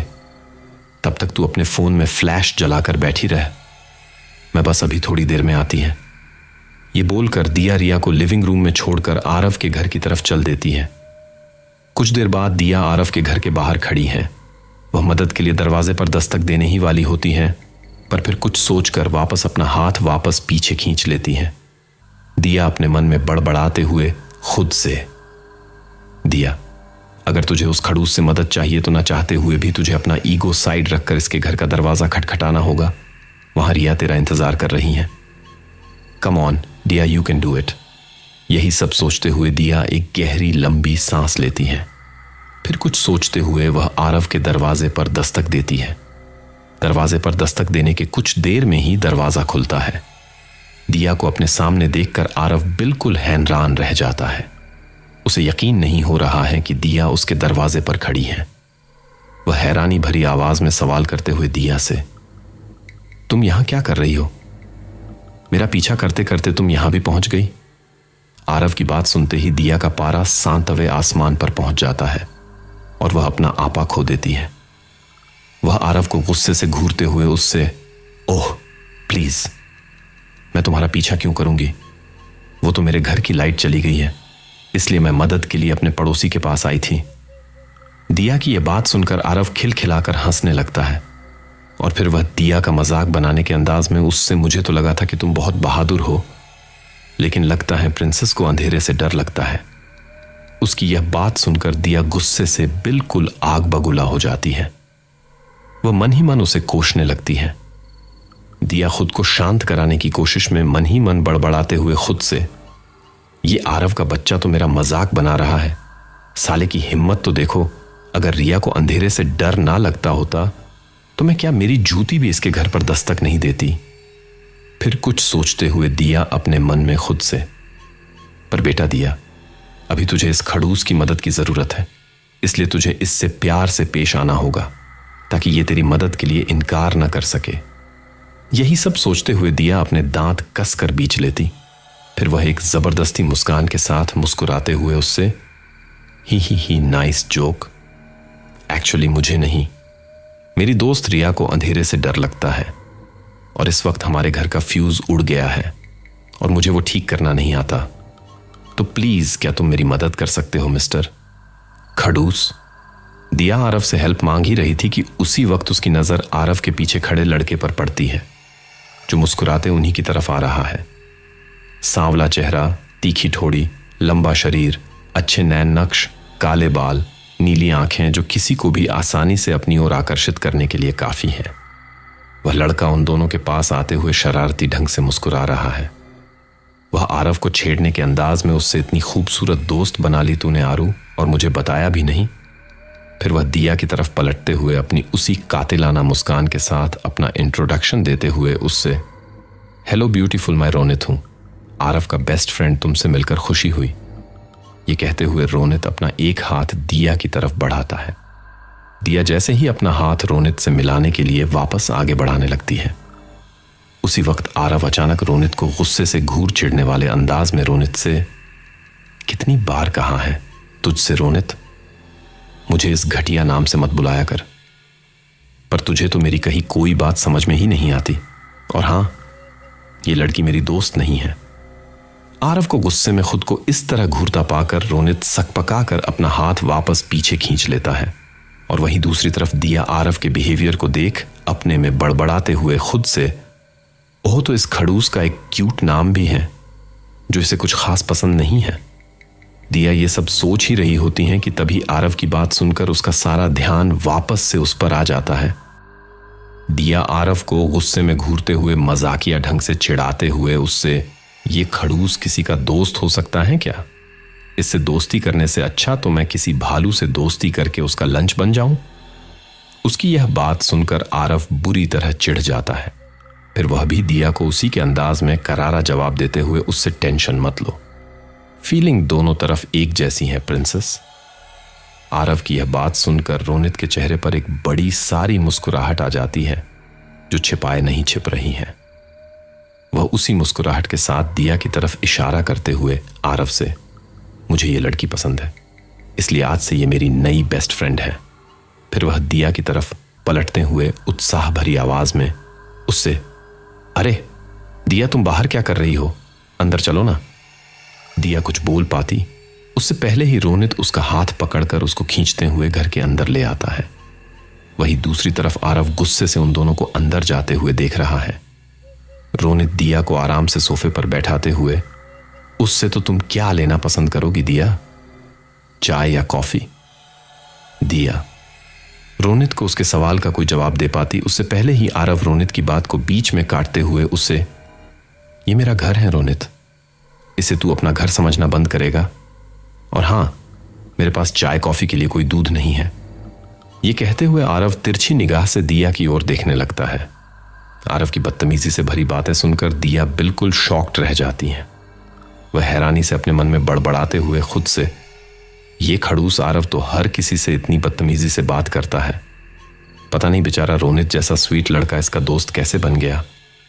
दिया के शॉक्ड रिएक्शन देखकर रोनित ऑकवर्डली मुस्कुराकर आरव की बात को हंसी में टालते हुए उससे, सॉरी दिया, एक्चुअली वो आरू थोड़ा शर्मीला है, तो ये अक्सर तुम जैसी खूबसूरत लड़की को देखकर नर्वस हो जाता है, शायद इसीलिए ये अपने मैनर्स भूल गया है। तुम प्लीज इसकी बात का बुरा मत मानो और इसे इग्नोर करो। रोनित की बात सुनकर दिया शरारती ढंग से मुस्कुराती है, जैसे उसके दिमाग में कोई खुराफात चल रही हो। फिर वह रोनित से फ्लर्ट करते हुए, उसे तुम कितने अच्छे हो रोनित, आज के जमाने में हैंडसम और स्वीट लड़के कहाँ मिलते हैं जो लोगों की हेल्प करे, पर कुछ हैंडसम लड़के तो बहुत खड़ूस भी होते हैं। ये कहते हुए दिया तिरछी नजर से आरव को देखने लगती है। दिया की बातें सुनकर आरव हैरान रह जाता है। वह उत्सुकता भरी आवाज में सवाल करते हुए उससे, क्या तुमने अभी अभी मुझे हैंडसम कहा? आरव की बात सुनकर दिया एक पल के लिए बिल्कुल हैरान रह जाती है। फिर वह उसका मजाक बनाने के लहजे में उससे, नहीं बुद्ध, मैंने तुम्हें खड़ूस और रोनित को हैंडसम कहा। यह कहकर दिया और रोनित दोनों खिलखिलाकर हंसने लगते हैं। तभी आरव की नजर दिया के खिलखिलाते चेहरे पर पड़ती है और वह धीमे से मुस्कुरा देता है। आरव को मुस्कुराता देखकर रोनित पूरी तरह शॉक्ड रह जाता है। वह उसी हैरानी भरी आवाज में मुस्कुराते हुए आरव से, हे भगवान, आज सूरज कहां से निकला है? मैंने अपने जीवन में पहली बार आरव को मुस्कुराते हुए देखा है। रोनित की बात सुनकर दिया हैरानी भरी निगाह से आरव की तरफ देखने लगती है। उन दोनों की हैरानी भरी निगाहें खुद पर देख आरव की मुस्कान गायब हो जाती है। फिर वह चिड़न भरे अंदाज में उन दोनों से, क्या तुम दोनों मुझे ऐसे घूरना बंद करोगे? ये कहते हुए उसके चेहरे पर चिढ़ और नाराजगी साफ साफ नजर आ रही है। फिर आरव दिया की तरफ पलट उसे कुछ याद दिलाते हुए उससे, मिस दिया, शायद तुम भूल रही हो कि तुम्हारी अंधेरे से डरने वाली दोस्त काफी देर से अंधेरे में अकेली बैठी हुई है। तुम्हें नहीं लगता तुम्हें यहां पर बैठकर पटलाई लगाने की बजाय जल्दी से अपने घर का फ्यूज सही कराना चाहिए? आरव की यह बात सुन दिया अपने माथे पर हाथ मारते हुए सकपकाकर सोफे से खड़ी होते हुए खुद से, हे भगवान, मैं तो रिया के बारे में भूल ही गई थी, कहीं वो डर से बेहोश ना हो गई हो। फिर वह अपने मन में सोचते हुए खुद से, ये खट्स तो मेरी मदद करने के लिए कभी तैयार नहीं होगा। अच्छा होगा अगर मैं आरव की बजाय रोनित से मदद लूं। यही सब सोचते हुए वह रोनित की तरफ पलटती है और फिर उससे रिक्वेस्ट भरे अंदाज में उससे, रोनित प्लीज, क्या तुम मेरे घर चलोगे? मेरे घर का फ्यूज उड़ गया है और मुझे फ्यूज ठीक करना नहीं आता है। दिया की प्यार भरी रिक्वेस्ट सुनकर रोनित हल्का सा मुस्कुरा देता है। फिर वह दिया के साथ फ्लर्ट करने की कोशिश करते हुए उससे, तुम जैसी क्यूट लड़की अगर इतने प्यार से पूछेगी तो फिर मैं उसे कैसे मना कर सकता हूं? रोनित की बात सुनकर दिया शर्मा जाती है। फिर वे दोनों मुस्कुराते हुए बाहर जाने के लिए दरवाजे की तरफ बढ़ने लगते हैं। वे दोनों दरवाजे से बाहर निकल पाते उससे पहले ही अचानक आरव उन दोनों के बीच में आ जाता है। आरव को ऐसे अचानक खुद का रास्ता रोकता देख वे दोनों सकपका जाते हैं और अजीब ढंग से उसे देखने लगते हैं, लेकिन आरव को मानो उनकी नजरों से कोई फर्क ही ना पड़ रहा हो। वह ऑर्डर देने के अंदाज में दिया से, रोनित तुम्हारे साथ नहीं जा सकता है, मैं चलूंगा तुम्हारे साथ। खुद पर आरव को यूं हुक्म चलाता देख दिया बुरी तरह चिढ़ जाती है। वह तुरंत आरव से सवाल करते हुए उससे, और रोनित मेरे साथ क्यों नहीं जा सकता है? दिया का सवाल सुनकर आरव बुरी तरह सकपका जाता है। फिर वह खुद को संभाल शांति से जवाब देते हुए उसे वो, क्योंकि इसे बहुत जरूरी काम है, किसी की जिंदगी का सवाल है। आरव की बात सुनकर रोनित तुरंत उसकी बातों का जवाब देते हुए उसे, पर आरू, मुझे तो किसी जरूरी काम से नहीं जाना है। रोनित का जवाब सुनकर आरव उसे गुस्से से घूरने लगता है। वह रोनित को गुस्से से घूरते हुए उससे, तुझे जाना है, तुझे याद नहीं आ रहा है, लेकिन तुझे जाना है। रोनित आरव के द्वारा खुद को इस तरह गुस्से से घूरता पाकर सकपका जाता है।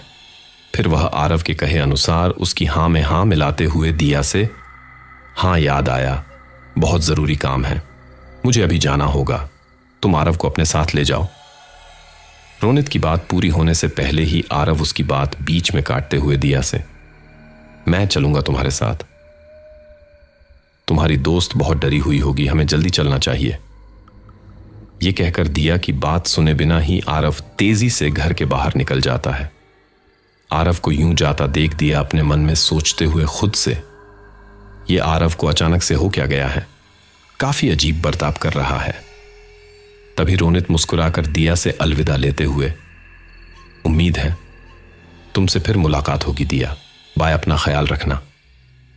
दिया मुस्कुराते हुए रोनित से विदा लेती है और आरव के साथ अपने घर की ओर चल देती है। फिर कुछ ही देर में दिया और आरव घर के नीचे तलघर में पहुंचते हैं। वहां आरव फ्यूज सही कर रहा है और दिया फोन के फ्लैश से उसे रोशनी दिखा रही है। तभी अचानक दिया की नजर फ्यूज ठीक कर रहे आरव पर पड़ती है और वह उसे एक तक देखती रह जाती है। दिया आरव को देखते हुए अपने मन में सोचते हुए खुद से, वैसे रिया सही ही कहती हैं, ये खड़ूस हैंडसम तो हैं। उसी वक्त आरव फ्यूज ठीक करके दिया का ध्यान अपनी तरफ खींचते हुए उससे, मैंने फ्यूज सही कर दिया है, घर में लाइट आ गई होगी, एक बार चेक कर लो और आगे से कभी फ्यूज खराब हो तो तुम फिर से मुझसे मदद मांग सकती हो। आरव की बात सुनकर दिया वापस अपने होश में आती है और हां में अपना सिर हिलाने लगती है। तभी अचानक उसकी नजर आरव के पीछे चूहे पर पड़ती है। आरव, चूहा! चिल्लाते हुए वह घबराकर आरव के गले से लग जाती है और कसकर अपनी आंखें बंद कर लेती है। दिया को इस तरह चूहे से डरता देखकर आरव खिलखिलाकर हंसने लगता है।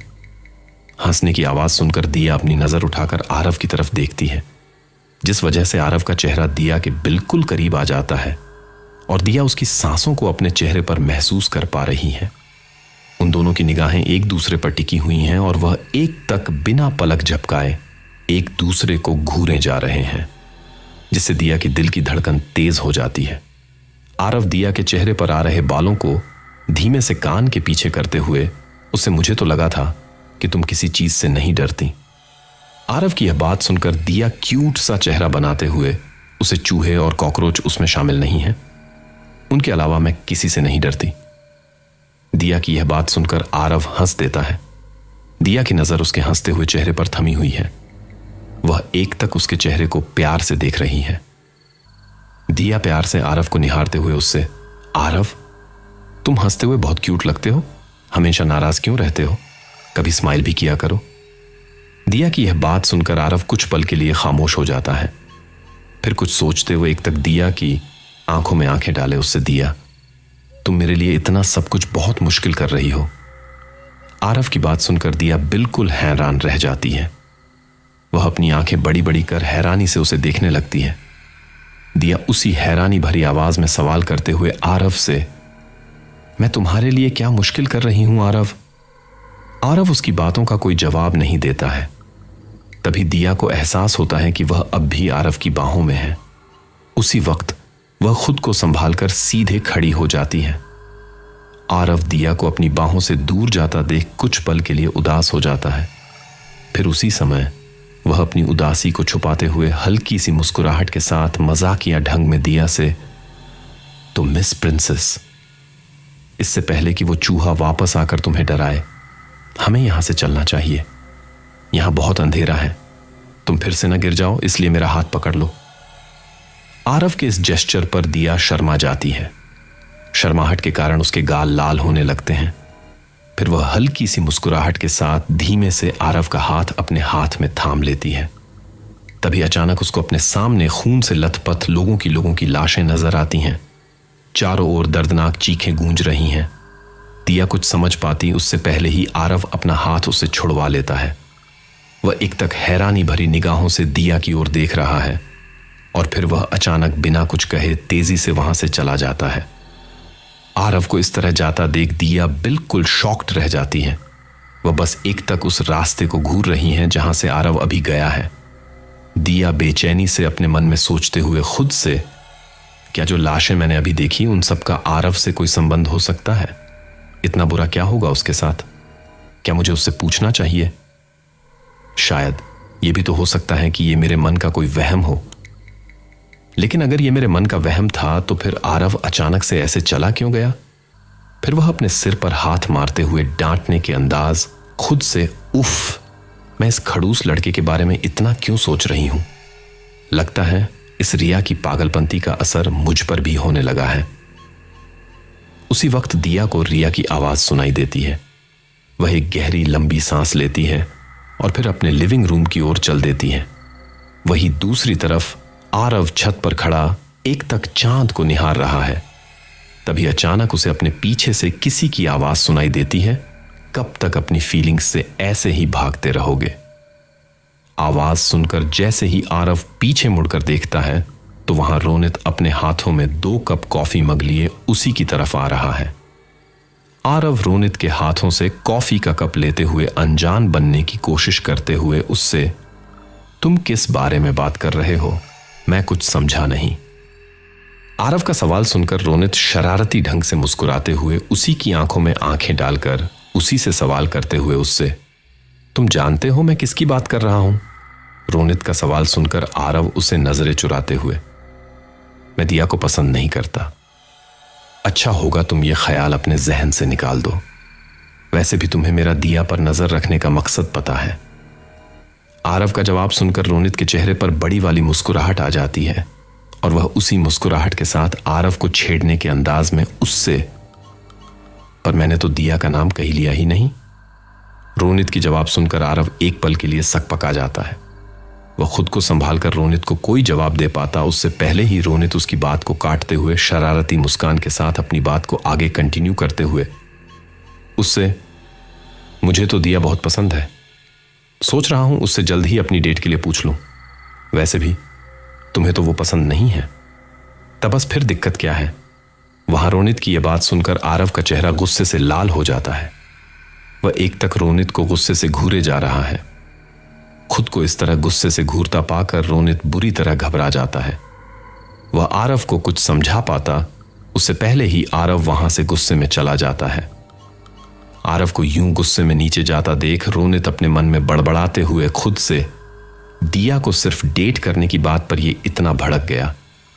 अगर मैं इसे बोलता कि मैं उससे प्यार करता हूं तो यह तो मेरी जान ही ले लेता।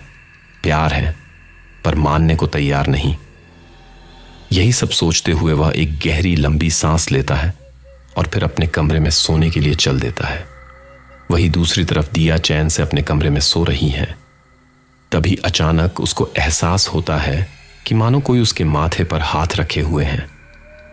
वह घबराकर अपनी आंखें खोलती हैं। उसके कमरे की खिड़की खुली हुई है। कमरे में आती हल्की चांद की रोशनी उसके करीब बैठे शख्स पर पड़ रही है। जब दिया की नजर उस शख्स पर पड़ती है तो उसका चेहरा देखकर दिया के होश उड़ जाते हैं।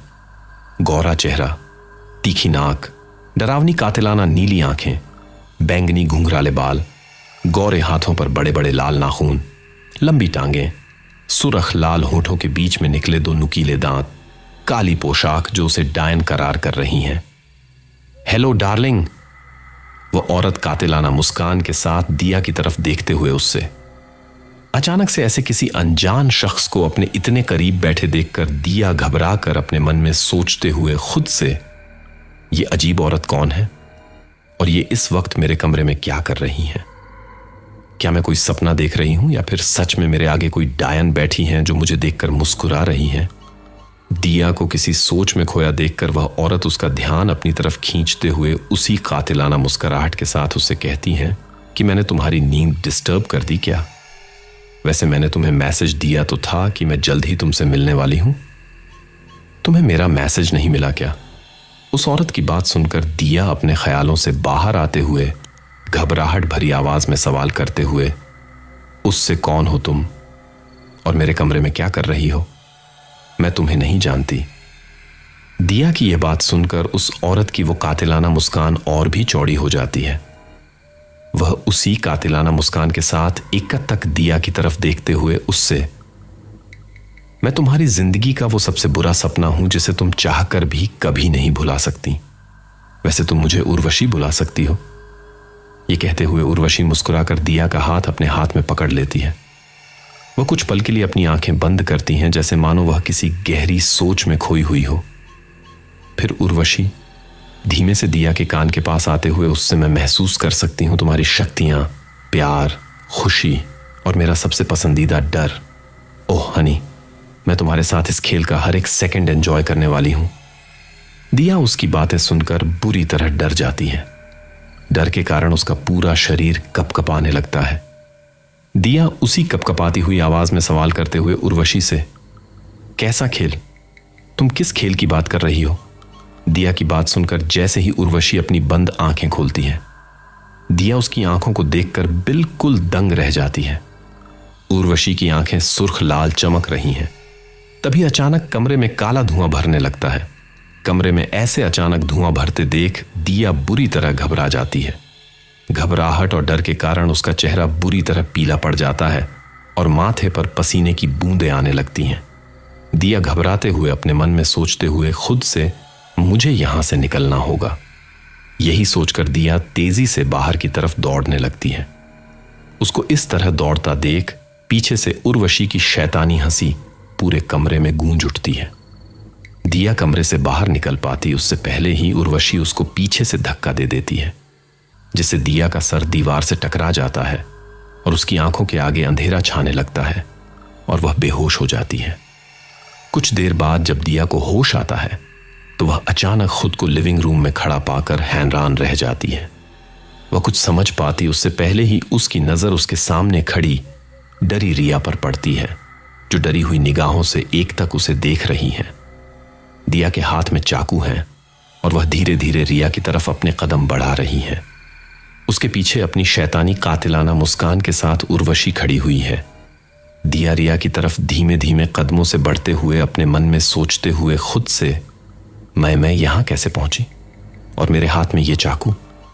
दिया ये सब अपने मन में सोच ही रही थी कि तभी उसे डरी सहमी हुई रिया की आवाज अपने कानों में सुनाई पड़ती है, मेरे करीब मत आना, दूर रह मुझसे। रिया को इस तरह खुद से इतना डरा सहमा हुआ देखकर दिया बिल्कुल हैरान रह जाती है। फिर वह खुद की हैरानी को छुपा प्यार से रिया को समझाते हुए उससे, रिया तू मुझसे डर क्यों रही है? तुझे पता है ना मैं कभी तुझे चोट नहीं पहुंचाऊंगी। दिया की बात सुनकर उर्वशी अपनी उसी कातिलाना मुस्कान के साथ उसकी बात को पीछे में काटते हुए उससे सही कहा, तुम इसे चोट नहीं पहुंचाओगी डार्लिंग, तुम इसे जान से मार डालोगी। फिर वह दिया को ऑर्डर देते हुए उससे, पास जाओ इसके और धीरे धीरे इसका गला काटकर मार दो इसे। उर्वशी की बात सुनकर दिया बेबसी और गुस्से में उस पर चिल्लाते हुए उससे, तुम आखिर हो कौन और मुझसे यह सब क्यों करा रही हो? आखिर क्या चाहती हो मुझसे? मेरे दिमाग के साथ खेलना बंद करो। दिया को खुद की बात न सुनता देख उर्वशी की वह कातिलाना मुस्कान गायब हो जाती है और वह गुस्से से उस पर चिल्लाते हुए उससे, कम ऑन, मुझे इंतजार करना बिल्कुल भी पसंद नहीं है। जल्दी करो, मार दो अपनी दोस्त को, मैं इसकी दर्दनाक चीखें सुनना चाहती हूं। उर्वशी की बात सुनकर दिया उसे उसी की टोन में गुस्से से जवाब देते हुए उसे, मुझे तुम्हारे साथ कोई स्टूपिड गेम नहीं खेलना है। मुझे और मेरी दोस्त को अकेला छोड़ दो, जाने दो हमें। दिया का जवाब सुनकर उर्वशी बुरी तरह चिढ़ जाती है और फिर वह अपनी आंखें गुस्से से रोलकर चिल्लाते हुए उसे, बेवकूफ इंसान, तुम ऐसे चीख चिल्लाकर मुझे और भी ज्यादा गुस्सा दिला रही हो। इतना कितना मुश्किल है किसी को मारना। दिया खुद के शरीर पर अपना काबू न पाता देख बहुत रहा है। मैं खुद की नहीं रोक पा रही हूं तीज। तू यहां से हो वहां से भागने की कोशिश करती है, लेकिन वह वहां से भाग पाती उनसे पहले ही उर्वशी अपना हाथ उठाती है और रिया अपनी जगह पर ही जम जाती है। लाख कोशिश करने के बाद भी रिया वहां से हिल भी नहीं पा रही हैं। ये देखकर दिया बहुत ज्यादा परेशान हो जाती है। दिया उसी परेशानी भरी आवाज में उर्वशी से विनती करते हुए उसे प्लीज ये सब रोक दो, प्लीज मैं रिया को नहीं मार सकती हूं। दिया की बात सुनकर उर्वशी अपने उसी कातिलाना अंदाज में हंसने लगती है और उसकी हंसी पूरे घर में गूंज उठती है। उसको हंसता देखकर दिया रिया दोनों डर से कौप उठती हैं। डर के कारण उनका पूरा शरीर सिहर उठता है। उर्वशी अपने उसी कातिलाना अंदाज में हंसते हुए दिया से, उफ, तुम इस तरह मेरे सामने गिड़गिड़ाती हुई कितनी अच्छी लग रही हो। चलो तुम कहती हो तो मैं तुम्हारी इस कमजोर इंसान दोस्त को जाने देती हूं। यह कहकर उर्वशी रिया की तरफ अपने हाथ से कुछ इशारा करती है और अचानक रिया वहां से गायब हो जाती। नहीं रिया, चिल्लाते हुए दिया हैरानी से उस जगह को देख रही हैं जहां कुछ देर पहले रिया खड़ी थी। अचानक उसको वहां से गायब होता देख दिया की आंखें फटी की फटी रह जाती हैं। दिया की तेज चीख से पूरा घर गूंज उठता है और घर का सारा सामान इधर उधर बिखर जाता है। उसकी आंखें रंग बदलने लगती हैं और वह गुस्से में उर्वशी की तरफ देखने लगती है। दिया को इस तरह देखकर उर्वशी एक पल के लिए घबरा जाती है। फिर वह खुद को संभालते हुए हैरानी भरी आवाज में उससे, मैंने जितना सोचा था तुम उतनी भी कमजोर नहीं हो। उर्वशी अपनी बात पूरी कर पाती उससे पहले ही दिया गुस्से से उसकी तरफ दौड़ने लगती है। दिया उर्वशी के बेहद करीब पहुंच जाती है, लेकिन वह उसे कुछ कर पाती उससे पहले ही उर्वशी उसकी गर्दन पकड़ लेती है।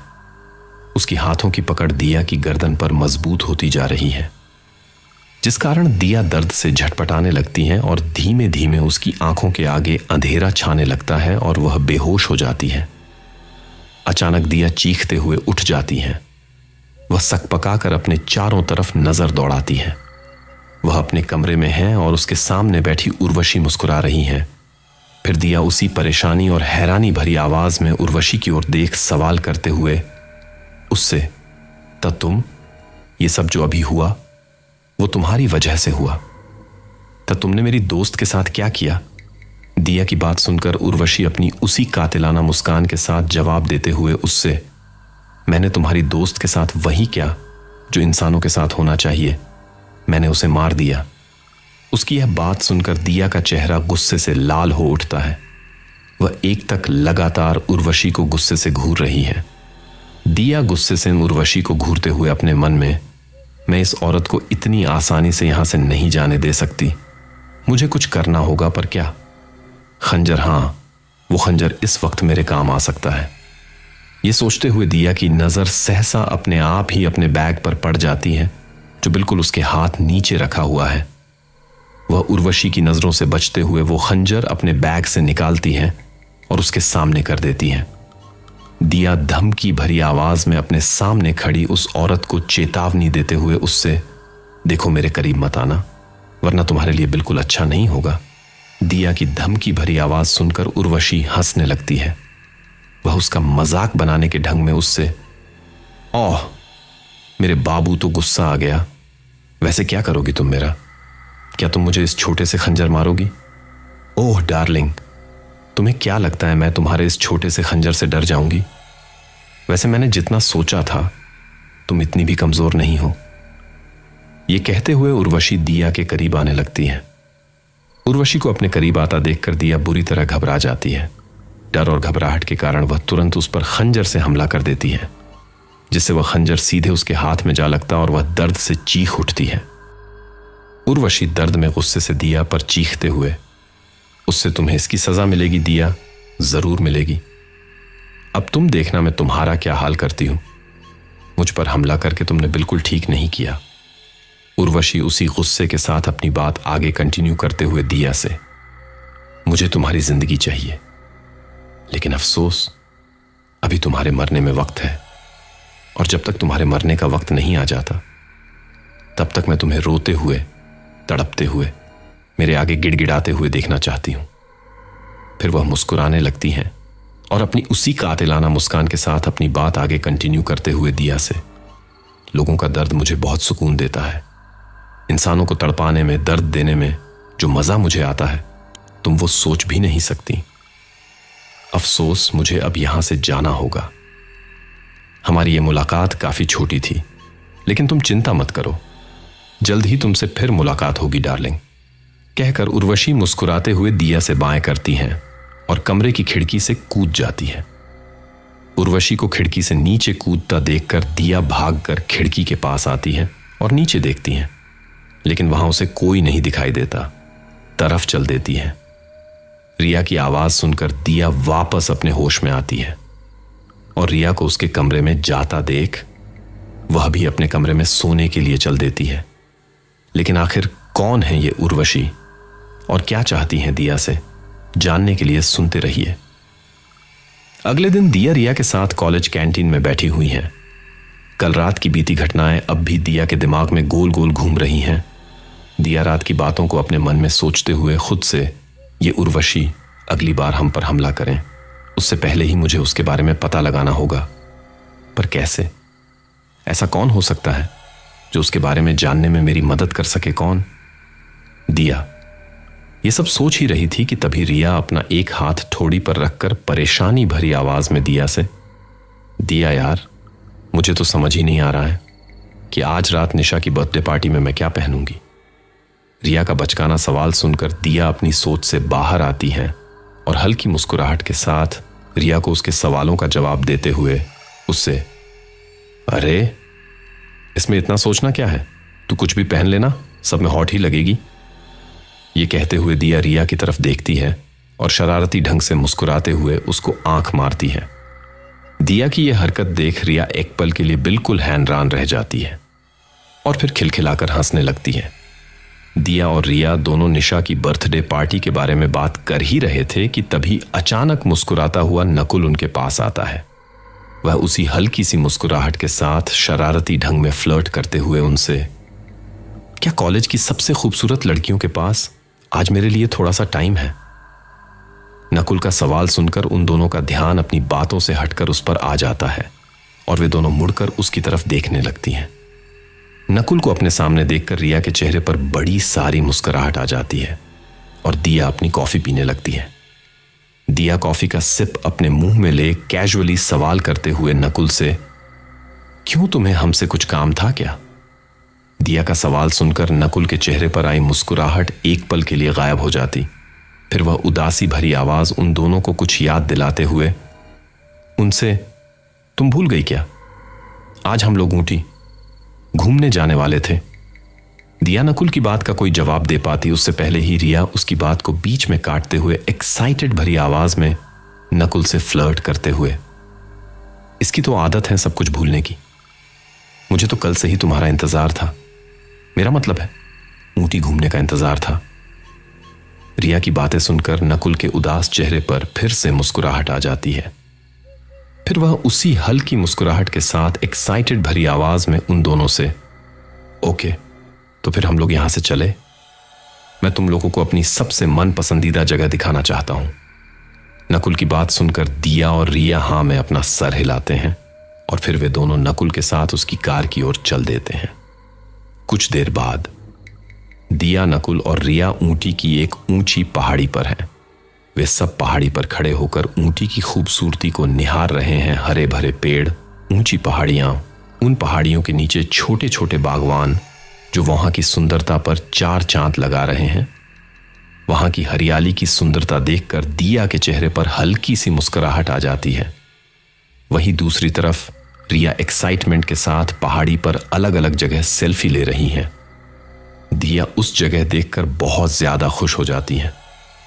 वह सामने उन खूबसूरत पहाड़ियों को निहारते हुए एक्साइटेड भरी आवाज में उन दोनों से, तुम्हें पता है जब मैं छोटी थी ना, तब मम्मी, पी और मैं हर वीकेंड हमेशा यहां आते थे और बहुत मजे किया करते थे। ये बातें कहते हुए दिया के चेहरे पर एक अलग ही सुकून नजर आ रहा है। दिया अपने दोनों हाथों को हवा में खुशी से लहराते हुए, यहां से यह शहर कितना खूबसूरत नजर आता है ना। दिया की यह बात सुनकर मुस्कुराते हुए नकुल के चेहरे पर हैरानी के भाव छा जाते हैं और वह हैरानी से दिया की तरफ टकटकी लगाए देखने लगता है। नकुल हैरानी से दिया की तरफ देखते हुए उससे, तुम ऊंटी की रहने वाली हो, मुझे तो लगा था कि तुम दिल्ली से हो। नकुल को इस तरह हैरान होते देखकर दिया के चेहरे पर हल्की सी मुस्कुराहट आ जाती है। वह उसी मुस्कुराहट के साथ नकुल को उसके सवालों का शांति से जवाब देते, उससे मेरा बचपन यहां ऊंटी में ही बीता है, लेकिन मेरी मां के जाने के बाद हम लोग दिल्ली शिफ्ट हो गए थे। ये कहते हुए दिया चेहरे पर एक अलग सी ही उदासी छा जाती है, पर वह अपनी उदासी को छुपाते हुए हल्की मुस्कुराहट के साथ अपनी बात कंटिन्यू करते हुए नकुल से, और अब 11 साल बाद मैं यहां वापस अपनी पढ़ाई पूरी करने के लिए आई हूं। लेकिन नकुल दिया के उदास चेहरे को नोटिस कर लेता है, जो वह अपनी मुस्कान के पीछे छिपाने की कोशिश कर रही थी। नकुल दिया का ध्यान भटकाने के लिए फ्लर्ट करने की कोशिश करते हुए, उससे अच्छा है कि तुम दिल्ली से वापस लौटकर ऊंटी आ गई। अगर तुम वापस लौटकर यहां नहीं आती तो मैं तुमसे कैसे मिल पाता। ये कहते हुए नकुल शरारती ढंग से मुस्कुराने लगता है। नकुल के चेहरे पर शरारती भरी मुस्कान देखकर दिया उसे इग्नोर कर देती है, और फिर वह अपने सामने दिख रही पहाड़ियों को एक तक शांति से निहारने लगती है। तभी अचानक नकुल उसका हाथ थाम लेता है और दिया उसकी यह हरकत देख हैरान रह जाती है। नकुल का हाथ थामते ही अचानक दिया की आंखों के आगे अंधेरा छाने लगता है। कुछ पल बाद दिया किसी घने काले जंगलों के बीचों बीच खड़ी है। चारों ओर गूंजती जंगली जानवरों की आवाज माहौल को और अधिक खौफनाक बना रही है। उन्हीं जानवरों के बीच दिया को नकुल किसी आदमी के साथ खड़ा दिखाई देता है। चारों ओर अंधेरा छाया हुआ है और नकुल उदास निगाहों से चांद की ओर देख रहा है। नकुल उदास लहजे में अपने सामने खड़े शख्स से, मुझे नफरत है इस चांद से जो मुझे एक पल में इंसान से शैतान में बदल देता है। मुझे नफरत है इस जिंदगी से, मुझे ये जिंदगी नहीं चाहिए। नकुल की बात सुनकर वह आदमी उसको प्यार से समझाते हुए, मालिक, ये सब आपके हाथों में नहीं है, आप हमारे मुखिया हैं, हम सब की जिंदगियां आपके हाथ में हैं। अगर हम सब ऐसे कमजोर पड़ेंगे तो धीरे धीरे हमारी पूरी प्रजाति खत्म हो जाएगी। उस आदमी की बात सुनकर नकुल अपना सर हाँ में हिलाता है और फिर वह एक गहरी लंबी सांस लेते हुए उस आदमी को कुछ इंस्ट्रक्शंस के बारे में समझाते हुए, उससे आज फिर आसमान में पूरा चांद निकलेगा। नए सदस्यों पर खुद का कोई भी काबू नहीं रहेगा। तुम इस बात का ध्यान रखना कि गलती से भी किसी इंसान को कोई चोट न पहुंचे। नकुल की बात सुनकर वह आदमी अपना सर हाँ में हिलाता है और फिर वहां से चला जाता है। वही दूसरी तरफ दिया असमंजस में नकुल की तरफ देख अपने मन में सोचते हुए खुद से, ये नकुल अभी किन लोगों का ध्यान रखने के लिए बोल रहा था और इसे पूरे चांद से नफरत क्यों है। दिया ये सब सोच ही रही होती हैं कि तभी अचानक उसके सर में बहुत तेज दर्द होता है और वह अपना सर पकड़ते हुए वही पेड़ के नीचे बैठ जाती है। कुछ देर बाद पूरा चांद आसमान के बीचों बीच चमक रहा है। भेड़ियों के गुड़ने की और रोने की आवाज पूरे जंगल में गूंज रही है। तभी अचानक नकुल जोर से गुर्राता है और उसका पूरा शरीर अकड़ने लगता है और देखते ही देखते वह एक विशाल काय भेड़िए में बदल जाता है। ये पूरा नजारा देखकर दिया बिल्कुल हक्की बक्की रह जाती है। वो कुछ समझ पाती उससे पहले ही वह नकुल की आवाज सुनकर वापस वर्तमान में पहुंच जाती है। नकुल हैरान निगाहों से दिया की तरफ देखकर होश में लाते हुए उसे, हे दिया, तुम कहां खो गई? तुम्हारा पूरा ध्यान कहां है? मैं कब से तुम्हें आवाज लगा रहा हूं। पर दिया बस बिना पलक झपकाए एकटक नकुल को घूरे जा रही है। उसने जो अभी अपनी आंखों के सामने देखा उस पर वह यकीन नहीं कर पा रही है। दिया बेचैनी और हैरानी से अपने मन में सोचते हुए खुद से, क्या जो अभी अभी मैंने अपनी आंखों के सामने देखा वो सब सच था? क्या ना नकुल सच में एक वेयरवुल्फ है? कुछ देर पहले जो भी दिया ने अपनी आंखों के सामने देखा उससे वह बुरी तरह डर जाती है और जल्दी से हड़बड़ाकर अपना हाथ नकुल से छुड़वाकर उससे दूर हो जाती है। दिया के इस रिएक्शन से नकुल बुरी तरह चौंक जाता है और खुद को संभालते हुए वह दिया से शांत भरे लहजे में सवाल करते हुए, उसे क्या हुआ दिया? मैंने कुछ गलत कह दिया क्या? मुझे तुम काफी डरी हुई लग रही हो। ऐसा कहते हुए नकुल अनजाने में दिया की ओर बढ़ने लगता है। नकुल को अपनी ओर आता देख दिया बुरी तरह घबरा जाती है। डर और घबराहट के कारण उसका पूरा शरीर कपकपाने लगता है, पर वह खुद के डर और घबराहट को संभालते हुए अपनी उसी कपकपाती हुई आवाज में नकुल को धमकी देते हुए, दूर रहो मुझसे। मैंने अभी अभी देखा कि तुम इंसान नहीं हो। दिया की यह बात सुनकर नकुल बिल्कुल हक्का हक्का रह जाता है, जैसे उसका कोई गहरा राज सामने आ गया हो। लेकिन वह खुद के इमोशंस को संभालते हुए हैरानी भरी आवाज में सवाल करते हुए दिया से, क्या मतलब है तुम्हारा? क्या देखा तुमने? नकुल के इस सवाल पर दिया उसी की टोने में करारा जवाब देते हुए उससे, तुम्हारी यादें, मैंने तुम्हारी यादें देखी। तुम इंसान नहीं बल्कि एक वेयरवुल्फ हो। दिया का यह जवाब सुनकर नकुल के चेहरे का रंग उड़ जाता है। वह हैरानी से कतक बिना पलक झपकाए दिया की तरफ देख रहा है। वह अपनी उसी हैरानी भरी आवाज में सवाल करते हुए दिया से, तब तुम्हें यह सब कैसे पता चला? नकुल अपनी बात पूरी कर पाता उससे पहले ही रिया वहां आ जाती हैं और हैरानी से उन दोनों की तरफ देखते हुए उन्हें आवाज लगाती है। अपने पीछे से रिया की आवाज सुनकर वे दोनों सकपका जाते हैं और पीछे मुड़कर देखते हैं। जब वे दोनों पलटते हैं तो रिया उन्हें अपने दोनों हाथ फोल्ड किए सवालियाओं निगाहों से उन्हें एक तक घूरती नजर आती है, जैसे उसे अपने सवालों के जवाबों का बेसब्री से इंतजार हो। खुद को इस तरह लगातार एक कटक घूरता पाकर दिया बेचैनी से अपने मन में सोचते हुए खुद से, मुझे रिया को इन सब बातों से दूर रखना चाहिए। मैं इसे यहां लेकर आई हूं, मेरी जिम्मेदारी है। मैं इसकी जान को अपने कारण इस तरह खतरे में नहीं डाल सकती। अच्छा होगा मैं इसे इन सब बातें से दूर ही रखूं।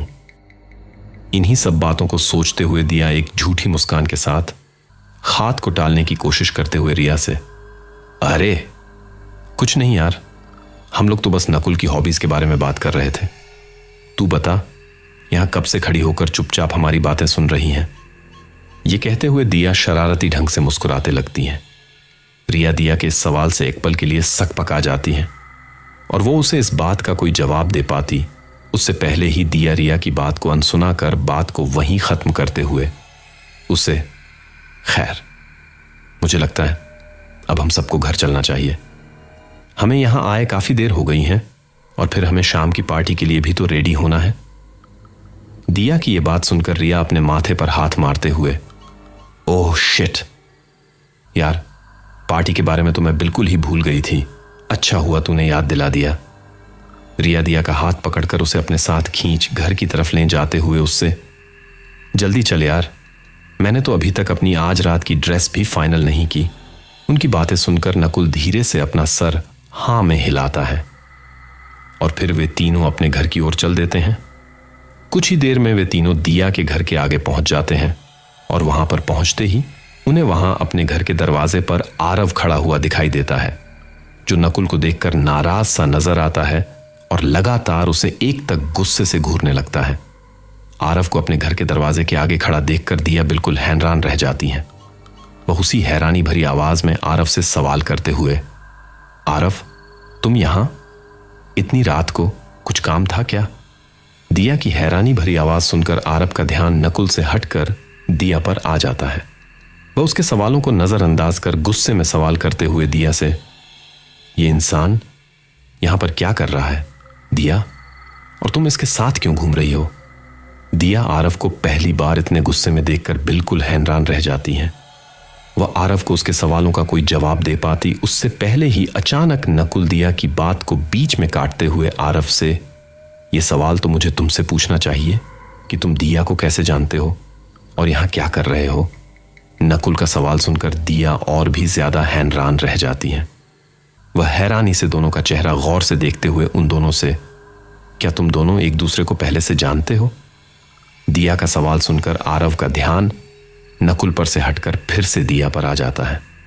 वह उसकी बातों का जवाब गुस्से से देते हुए, बहुत अच्छे से जानता हूं मैं इस इंसान को, लेकिन तुम इसके साथ इतनी रात को बाहर क्या कर रही हो? यह कहते हुए आरव गुस्से से नकृत को घूरने लगता है।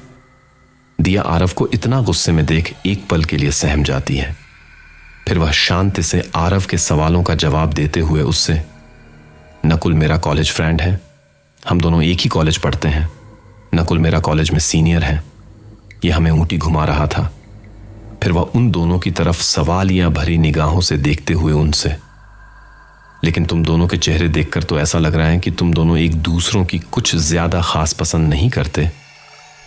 बीच रिया धीमे से दिया के कान में फुसफुसाते हुए उससे, ये सब तो किसी फिल्मी सीन की तरह लग रहा है, एक हीरोइन और 2 हैंडसम हीरो। अब तो बस यार पॉपकॉर्न की कमी बची है, बाय गॉड।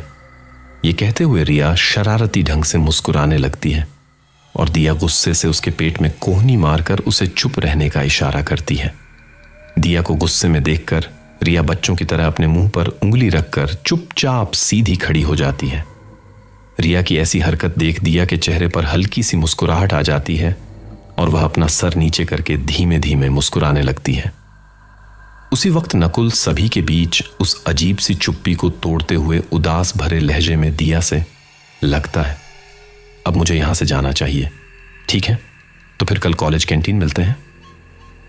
नकुल को अचानक इतना अजीब बर्ताव करता देख दिया अपने मन में सोचते हुए, ये नकुल को अचानक क्या हो गया है, ये इतना अजीब बर्ताव क्यों कर रहा है। इन दोनों के बीच आखिर ऐसा भी क्या हुआ है जो ये दोनों एक दूसरे से इतनी नफरत करते हैं। बिना कुछ किसी से भी कोई जवाब ना पाता देख नकुल बिना कुछ बोले चुपचाप वहां से चला जाता है। नकुल के जाने के बाद दिया आरव की तरफ मुड़ती हैं और सवालियां भरी निगाहों से आरव की तरफ देखने लगती हैं। वह बेचैनी से सवाल करते हुए आरव से, आरव अब क्या तुम प्लीज मुझे बताओगे कि तुम्हारे और नकुल के बीच में क्या परेशानी है। आरव दिया को उसके सवालों का जवाब देने से साफ इनकार करते हुए उससे, मैं तुम्हें इस नफरत की वजह नहीं बता सकता हूं दिया, बस तुम इतना समझ लो कि यह नकुल अच्छा लड़का नहीं है, तो क्या तुम प्लीज उसके साथ घूमना बंद कर सकती हो। ये सब बातें कहते हुए आरव अनजाने में दिया के दोनों हाथों को अपने हाथ में थाम लेता है, जिससे दोनों की दिल की धड़कन तेज हो जाती है और दिया हड़बड़ाकर पीछे हट जाती है। दिया हड़बड़ाकर अपने दोनों हाथ आरव से छुड़वाते हुए, मेरी फिक्र करने के लिए थैंक यू आरव, लेकिन मुझे किसके साथ घूमना चाहिए और किसके साथ नहीं, इस बात का फैसला मैं खुद कर सकती हूं। तुम्हें मेरी इतनी फिक्र करने की जरूरत नहीं है, मुझे बचपन से खुद को संभालना आता है। दिया की बात सुनकर आरव को अपने दिल में दर्द सा महसूस होता है। उसे ऐसा लगता है जैसे किसी ने उसके दिल में 100 छेद कर दिए हों, लेकिन वह खुद की भावनाओं को संभालते हुए अपना सर धीमे से हाँ में हिलाता है और उदास नजरों से दिया की तरफ देखते हुए वहां से चला जाता है। आरव के जाने के बाद दिया एक लंबी सांस लेती है और फिर घर के अंदर की ओर चल देती है। दिया बेड पर बैठते हुए अपने मन में, उफ, आज का दिन कितना थकान से भरा था, मेरा तो पूरा सर दुख रहा है, थोड़ा आराम कर लेती हूं, फिर शाम की पार्टी के लिए तैयार होंगी। कुछ देर बाद दिया और रिया निशा की बर्थडे पार्टी के लिए दिया के कमरे में साथ तैयार हो रही हैं। दिया अपनी वार्डरोब में देखते हुए अपने मन में, आज मुझे पार्टी के लिए कौन सी ड्रेस पहननी चाहिए, यह सोचते हुए दिया वार्डरोब से एक फुल रेड गाउन निकालकर तैयार होने लगती है। थोड़ी देर में दिया पार्टी के लिए तैयार होकर शीशे के आगे खड़ी होते हुए रिया से, मैं ठीक तो लग रही हूं ना। दिया का सवाल सुनकर रिया उसे हैरानी से जवाब देते हुए, ठीक, पटाखा लग रही पटाखा। बाय गॉड, अगर मैं लड़का होती ना तो बिना समय बर्बाद किए तुझसे शादी कर लेती, इतनी सेक्सी लग रही है तू। रिया को खुद से इस तरह फ्लर्ट करता देख दिया हंस देती है और हंसते हुए उसका मजाक बनाते हुए उससे, इसका मतलब अगर तू लड़का होती तो उतनी ही ठरकी होती जितनी अभी है। दिया को खुद का मजाक बनाता देख रिया बच्चों की तरह अपना मुंह फुला लेती है और उसी बचकानी आवाज में उसे जवाब देते हुए, मैं ठरकी नहीं हूं, बस प्यार की तलाश में हूं। वैसे भी तू रहने दे, तेरे बस की बात नहीं है मेरी फीलिंग्स को समझना। तेरे पास सीने में दिल नहीं पत्थर है पत्थर, तभी तू किसी भी लड़के को मौका देने को तैयार ही नहीं होती। पता नहीं तुझे कैसा लड़का चाहिए, आरव जैसा या फिर नकुल जैसा। आरव और नकुल का नाम सुनते ही दिया के चेहरे पर से मुस्कुराहट गायब हो जाती है और उसे फिर से थोड़ी देर पहले बीती घटना याद आने लगती है, जिससे वह चिढ़ जाती है। दिया चिड़चिड़ाती हुई आवाज में रिया को जवाब देते हुए, मुझे उन दोनों में से किसी के भी जैसा लड़का नहीं चाहिए और अब तू तैयार हो गई हो तो चले, क्योंकि मुझे उन दोनों में से किसी भी लड़के के बारे में बात करके अपना मूड खराब नहीं करना है। दिया को चिढ़ता देख रिया बात को और आगे ना बढ़ाते हुए हाँ में सिर हिलाती है और फिर वे दोनों पार्टी में जाने के लिए बाहर की ओर चल देते हैं। लेकिन आखिर क्या दुश्मनी है आरव और नकुल की, जानने के लिए सुनते रहिए कुछ ही देर में दिया और रिया दोनों पार्टी में पहुंच जाते हैं। वहां पर पहुंचने के बाद वे अपने आसपास देखते हैं कि कुछ लड़के लड़की कोने में खड़े होकर एक दूसरे से बात कर रहे हैं, कुछ डांस फ्लोर पर डांस कर रहे हैं और कुछ बार पर बैठकर ड्रिंक ले रहे हैं। वहां का नज़ारा देखकर दोनों ही बहुत हैरान रह जाते हैं। रिया खुशी और उत्सुकता से अपने मन में बड़बड़ाते हुए, मैंने तो सोचा था कि ये तो कोई बोरिंग बर्थडे पार्टी होगी, लेकिन ये तो बहुत सही पार्टी लग रही है यार। फिर रिया उसी एक्साइटमेंट के साथ दिया की तरफ पलटती है, जहां दिया अब भी अजीबो गरीब नजरों से पार्टी को देख रही है। रिया दिया की बेचैनी को नजरअंदाज करते हुए एक्साइटमेंट के साथ उससे कहती है, मैं तो चली ड्रिंक लेने, पहले ड्रिंक लूंगी, फिर किसी अच्छे हैंडसम लड़के को ढूंढकर उसके साथ फ्लर्ट करूंगी। बाय, तू भी एंजॉय करना, ठीक है? ये कहकर रिया जाने लगती है। रिया को जाते देख दिया उसे बेचैनी से रोकते हुए, रुक, तू लड़कों से फ्लर्ट करने के लिए मुझे यहां इस पार्टी में अकेला छोड़ देगी? रिया दिया से खुद की बाह छुड़वाकर उसे करारा जवाब देते हुए, तेरे जीवन में तो चारों ओर से हैंडसम लड़कों बारिश हो रही है यार, और तू है कि किसी को भाव ही नहीं देती। और अगर मैं तेरे साथ रही तो मेरे पास भी अरेंज मैरिज के अलावा कोई ऑप्शन नहीं बचेगा, और मैं मेरे मम्मी पापा के पसंद के लड़के के साथ बिल्कुल भी शादी नहीं करना चाहती, तो बाय। ये कहते हुए रिया वहां से तुरंत 9-2-11 हो जाती हैं। इससे पहले कि दिया रिया से उसे रोकने के लिए कुछ कह पाती, वह पार्टी की भीड़ में गायब हो जाती है। रिया को इस तरह गायब होता देख दिया उससे नाराज हो जाती है और उसे मन ही मन कोसते हुए बड़बड़ाने लगती है, शाली, कुत्ती, हरामजादी कहीं की। उसे पता है मुझे इस तरह की पार्टी कुछ ज्यादा खास पसंद नहीं, फिर भी मुझे अकेला छोड़कर उन लड़कों से फ्लर्ट करने चली गई। रिया को काफी देर तक मन ही मन गाली देने के बाद दिया एक लंबी गहरी सांस लेती है और फिर अपने लिए एक ड्रिंक लेने बार की तरफ चल देती है। पर लगाते दिया ड्रिंक का ग्लास काउंटर पर से उठाकर अपने होठों हुए मन में, मुझे पूरा यकीन है ये रिया की बच्ची किसी दिन अपनी ठरक के चक्कर में खुद भी मरेगी और मुझे भी मरवाएगी। वो खुद तो अपनी ठरक मिटाने चली गई, पर अब मैं खुद इन अनजान लोगों की भीड़ में क्या दिया अपनी ड्रिंक खत्म करके, नजर इधर उधर दौड़ाकर अपने मन में बड़बड़ाते हुए। और ये नकुल भी मुझे पार्टी में कहीं नजर नहीं आ रहा। मुझे उसकी सच्चाई का पता चल गया है, तो कहीं वो इस वजह से मुझ पर हमला तो नहीं करेगा। लेकिन नकुल मेरा काफी अच्छा दोस्त है, मुझे नहीं लगता कभी वो मेरे साथ ऐसा करेगा। दिया ये सब सोच ही रही थी कि सोचते सोचते अचानक वह बीच में ही रुक जाती है। उसके चेहरे पर एक बड़ी सारी मुस्कान है। वह खुशी से अपने हाथ पर ताली मारकर खुद ही खुद में बड़बड़ाते हुए, अरे यार, ये मैंने पहले क्यों नहीं सोचा।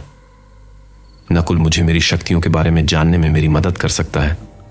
मुझे नकुल से मिलकर उससे मेरी शक्तियों के बारे में करनी चाहिए, इससे पहले कि वो उर्वशी मुझ पर फिर से हमला करे। दिया अपनी गहरी सोच में खोई हुई थी कि तभी कोई पीछे से उसका नाम का पुकारता है। अचानक अपना नाम सुनकर जब दिया पीछे मुड़कर देखती हैं तो अपने सामने खड़े शख्स को देखकर बिल्कुल हैरान रह जाती हैं और उसी हैरानी भरी आवाज अपने सामने खड़े शख्स से पूछती है, आरव, तुम यहां? दिया को इतना हैरान देखकर आरव उसे अजीब नजरों से देखते हुए उससे पूछता है, क्यों, मैं यहां नहीं आ सकता क्या? इसमें इतना हैरान होने की कौन सी बात है? आरव के सवालों को सुनकर दिया को अपनी गलती एहसास होता है और फिर वह मुस्कुराकर बात को मजाक में टालते हुए उससे कहती हैं, मुझे नहीं पता था कि मिस्टर खड्डूस को भी पार्टी करना पसंद है, बस इसलिए तुम्हें यहां देखकर थोड़ा हैरान हो गई और कुछ नहीं। दिया को इस तरह सफाई देते देख आरव हल्का सा मुस्कुराता है और उसे जवाब देते हुए कहता है, मुझे पार्टी करना कुछ खास पसंद नहीं है और मुझे लोगों के बीच रहना भी कुछ ज्यादा पसंद नहीं है। मैं तो बस तुम्हारे दोस्त नकुल के चक्कर में यहां इस पार्टी में फंस गया हूं। वैसे तुम्हारी दोस्त रिया कहां है? कहीं दिखाई नहीं दे रही।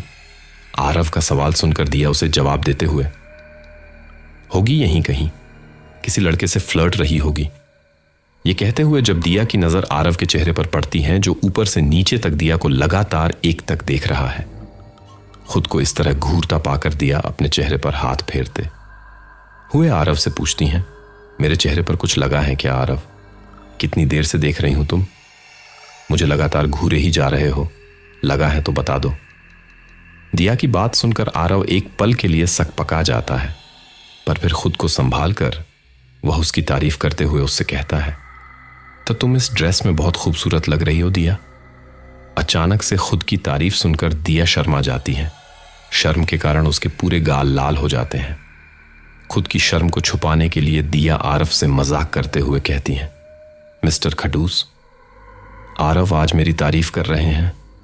क्या ठीक सुन रही हूं? कहीं मेरे कान तो नहीं बज रहे ना? तुम्हें पता है यह हमारी पहली मुलाकात है जब तुमने मुझे बेवकूफ, स्टूपिड या इडियट नहीं कहा, बल्कि मेरी तारीफ की है। दिया की बात सुनकर आरव हल्का सा मुस्कुरा देता है और फिर उसी हल्की सी मुस्कुराहट के साथ उसे जवाब देते हुए कहता है, शायद मैं उतना भी खड़ूस नहीं जितना तुम मुझे समझती हो, और तुम इस समय सच में बहुत खूबसूरत लग रही हो, इसलिए मैंने तुम्हारी तारीफ की। आरव का जवाब सुनकर दिया के चेहरे पर हल्की सी मुस्कान आ जाती है और फिर वह उसका शुक्रिया अदा करते हुए उससे बोलती है, तारीफ के लिए शुक्रिया मिस्टर आरव। तो अब तुम कोई ड्रिंक लेना चाहोगे? आरव दिया की बातों का जवाब देते हुए, नो थैंक्स मिस दिया, जो ड्रिंक मुझे चाहिए वो यहां पर नहीं मिलती है। वैसे मुझे लगा था कि तुम शायद मुझे यहां देखकर मुझ पर नाराज होगी, क्योंकि कल रात को भी मैं अचानक ऐसे चला गया था और आज भी। ये कहते आरव चुप हो जाता है और शर्मिंदगी से अपना सर नीचे झुका लेता है। आरव को शर्मिंदा होते देख दिया उसे नॉर्मल फील करवाते हुए उससे बोलती है, नकुल, और तुम्हारे बीच जो भी बात हुई वो तुम दोनों का पर्सनल मैटर है। अगर तुम दोनों मुझे वो वजह नहीं बताना चाहते हो तो ठीक है, मुझे इस बात का बिल्कुल भी बुरा नहीं लगा। ये कहते हुए दिया मुस्कुराकर आरव की तरफ देखने लगती है, जो परेशान निगाहों से इधर उधर देख रहा है। आरव को परेशान देखकर दिया उसे से सवाल करते हुए, क्या हुआ आरव, तुम कुछ परेशान लग रहे हो, किसी को ढूंढ रहे हो क्या? आरव दिया के सवालों का जवाब देते हुए, वो एक्चुअली दिया, मुझे लोगों के बीच में ज्यादा देर तक रहना कुछ खास पसंद नहीं है। अगर तुम चाहो तो क्या हम प्लीज थोड़ी देर के लिए बाहर चल सकते हैं? आरव की बात सुनकर दिया मुस्कुराकर हाँ में अपना सिर हिलाती है और फिर वे दोनों ऐसे ही बात करते करते बाहर की ओर चल देते हैं। कुछ ही देर में आरव और दिया घर के पिछले हिस्से में पहुंचते हैं, जो चारों तरफ से जंगल से घिरा हुआ है। आरव से दिया उस जगह को देखकर बेचैनी भरी आवाज में पूछती है, तुम्हें यह जगह थोड़ी डरावनी नहीं लग रही? आरव दिया को जवाब देते हुए, चिंता मत करो, मैं तुम्हारे साथ हूं, तो कोई भी तुम्हारा कुछ नहीं बिगाड़ सकता है। वैसे तुम्हें अंधेरे से डर तो नहीं लगता ना? अगर लगता है तो तुम चाहो मेरा हाथ पकड़ सकती हो, मैं बुरा नहीं मानूंगा। ये कहते हुए आरव शरारती ढंग से मुस्कुराने लगता है। दिया आरव को उसकी बातों का करारा जवाब देते हुए, नो थैंक्स, मुझे नहीं बल्कि रिया को अंधेरे से डर लगता है। मुझे खुद को अच्छे से संभालना आता है, तो मुझे तुम्हारा हाथ पकड़ने की कोई जरूरत नहीं है। अच्छा, वैसे उस रात तो तुम मुझ पर बड़ा नाराज हो रहे थे जंगलों में घूमने के लिए, और अब खुद मुझे यहां ले आए। अचानक इतना हृदय परिवर्तन कैसे? दिया का जवाब सुनकर आरव एक पल के लिए उदास हो जाता है, पर फिर खुद को संभालकर दिया से फ्लर्ट करते कहता है, मिस दिया, अगर मैं कहूं इस बदलाव के पीछे की वजह तुम हो तो? वैसे मैंने पहले तुम्हारे साथ बहुत बुरा बर्ताव किया है ना, उसके लिए सॉरी। आरव की बात सुनकर दिया अपनी एक उंगली ठोड़ी पर सोचने का नाटक कर कर उससे कहती है, वैसे मैं तुम्हें एक शर्त पर माफ कर सकती हूं। दिया की यह बात सुनकर आंख उसे गौर से देखने लगता है, जैसे वह उससे उसकी शर्त के बारे में पूछ रहा हो। आरव के एक्सप्रेशंस को समझकर दिया अपनी बात आगे कंटिन्यू करते हुए बोलती हैं, तुम्हें मुझे मिस दिया की जगह सिर्फ दिया कहकर बुलाना होगा। और वैसे ठीक से देखा जाए तो हमारी शुरुआत में मुलाकातें जिस तरह हुई उसमें हम दोनों की ही गलती थी। मैंने भी तुम्हें बहुत कुछ बोला था, इसलिए मेरी तरफ से भी सॉरी। दिया की बातें सुनकर आरव हल्का सा मुस्कुरा देता है और फिर उसी की तरह सोचने का नाटक करते हुए उससे कहता है, फिर तो तुम्हें माफ करने के लिए मेरी भी एक शर्त है। आरव को इतना सीरियस देखकर दिया गौर से उसे देखने लगती हैं और उससे सीरियस होते हुए पूछती हैं, कैसी शर्त? दिया को अचानक इतना सीरियस देखकर आरव हंस देता है और मुस्कुराते हुए उससे कहता है, तुम्हें भी मुझे मिस्टर आरव की जगह सिर्फ आरव कहकर बुलाना होगा। वैसे तुम्हें पता है तुम ऐसी पहली लड़की हो जो मेरे हैंडसम चेहरे को देखकर इंप्रेस नहीं हुई। मुझे तुमसे पहले कभी किसी लड़की ने इतना नहीं सुनाया है जितना तुमने। आरव की बात सुनकर दिया हंस देती है और उसका मजाक बनाते हुए कहती हैं, हैंडसम और तुम? लगता है वो लड़कियां अंधी होगी, वरना तुम्हें कौन हैंडसम कहेगा। ये कहते हुए दिया फिर से खिलखिलाकर हंसने लगती है। दिया का जवाब सुनकर आरव हैरान रह जाता है और उसी हैरानी भरी आवाज में उससे पूछता है, मैं तुम्हें हैंडसम नहीं लगता? थोड़ा सा भी नहीं? ये कहते हुए आरव हैरानी से दिया को देखता है और वह फिर से खिलखिलाकर हंसने लगती है। तुम्हें पता है तुम बहुत क्यूट हो मिस्टर खडूस। ये कहते हुए दिया मुस्कुराकर आरव के गाल खींचने लगती है। तभी अचानक आरव दिया की कमर पकड़कर उसको अपने करीब खींच लेता है। अचानक से आरव के खींचने के कारण दिया उसकी बाहों में जा गिरती है और दोनों के दिल की धड़कन तेज हो जाती है। आरव दिया के आगे आ रहे बालों को पीछे कर कर उसकी तारीफ करते हुए कहता है, और तुम बहुत खूबसूरत हो दिया। ये कहते हुए आरव मुस्कुराकर दिया का चेहरा अपने दोनों हाथों में थाम लेता है। वह धीमे धीमे दिया के करीब बढ़ने लगता है। तभी दिया को किसी के गुर्राने की आवाज आती है। ये आवाज तो दोस्तों ये थी हमारी आज की कहानी, लेकिन आखिर अचानक से वो किसके गुर्राने की आवाज आई थी? अब आगे क्या होगा? मैं जानता हूं इस वक्त यही सब आपके मन में भी चल रहा होगा, लेकिन इससे आगे का आपको इस कहानी के पार्ट 2 में जानने को मिलेगा। लेकिन उससे पहले आप लोग कमेंट करके मुझे ये बताओ कि आपको इस कहानी का ये पहला पार्ट कैसा लगा। अगर अच्छा लगा है तो प्लीज़ चैनल को सब्सक्राइब करना ना भूलें।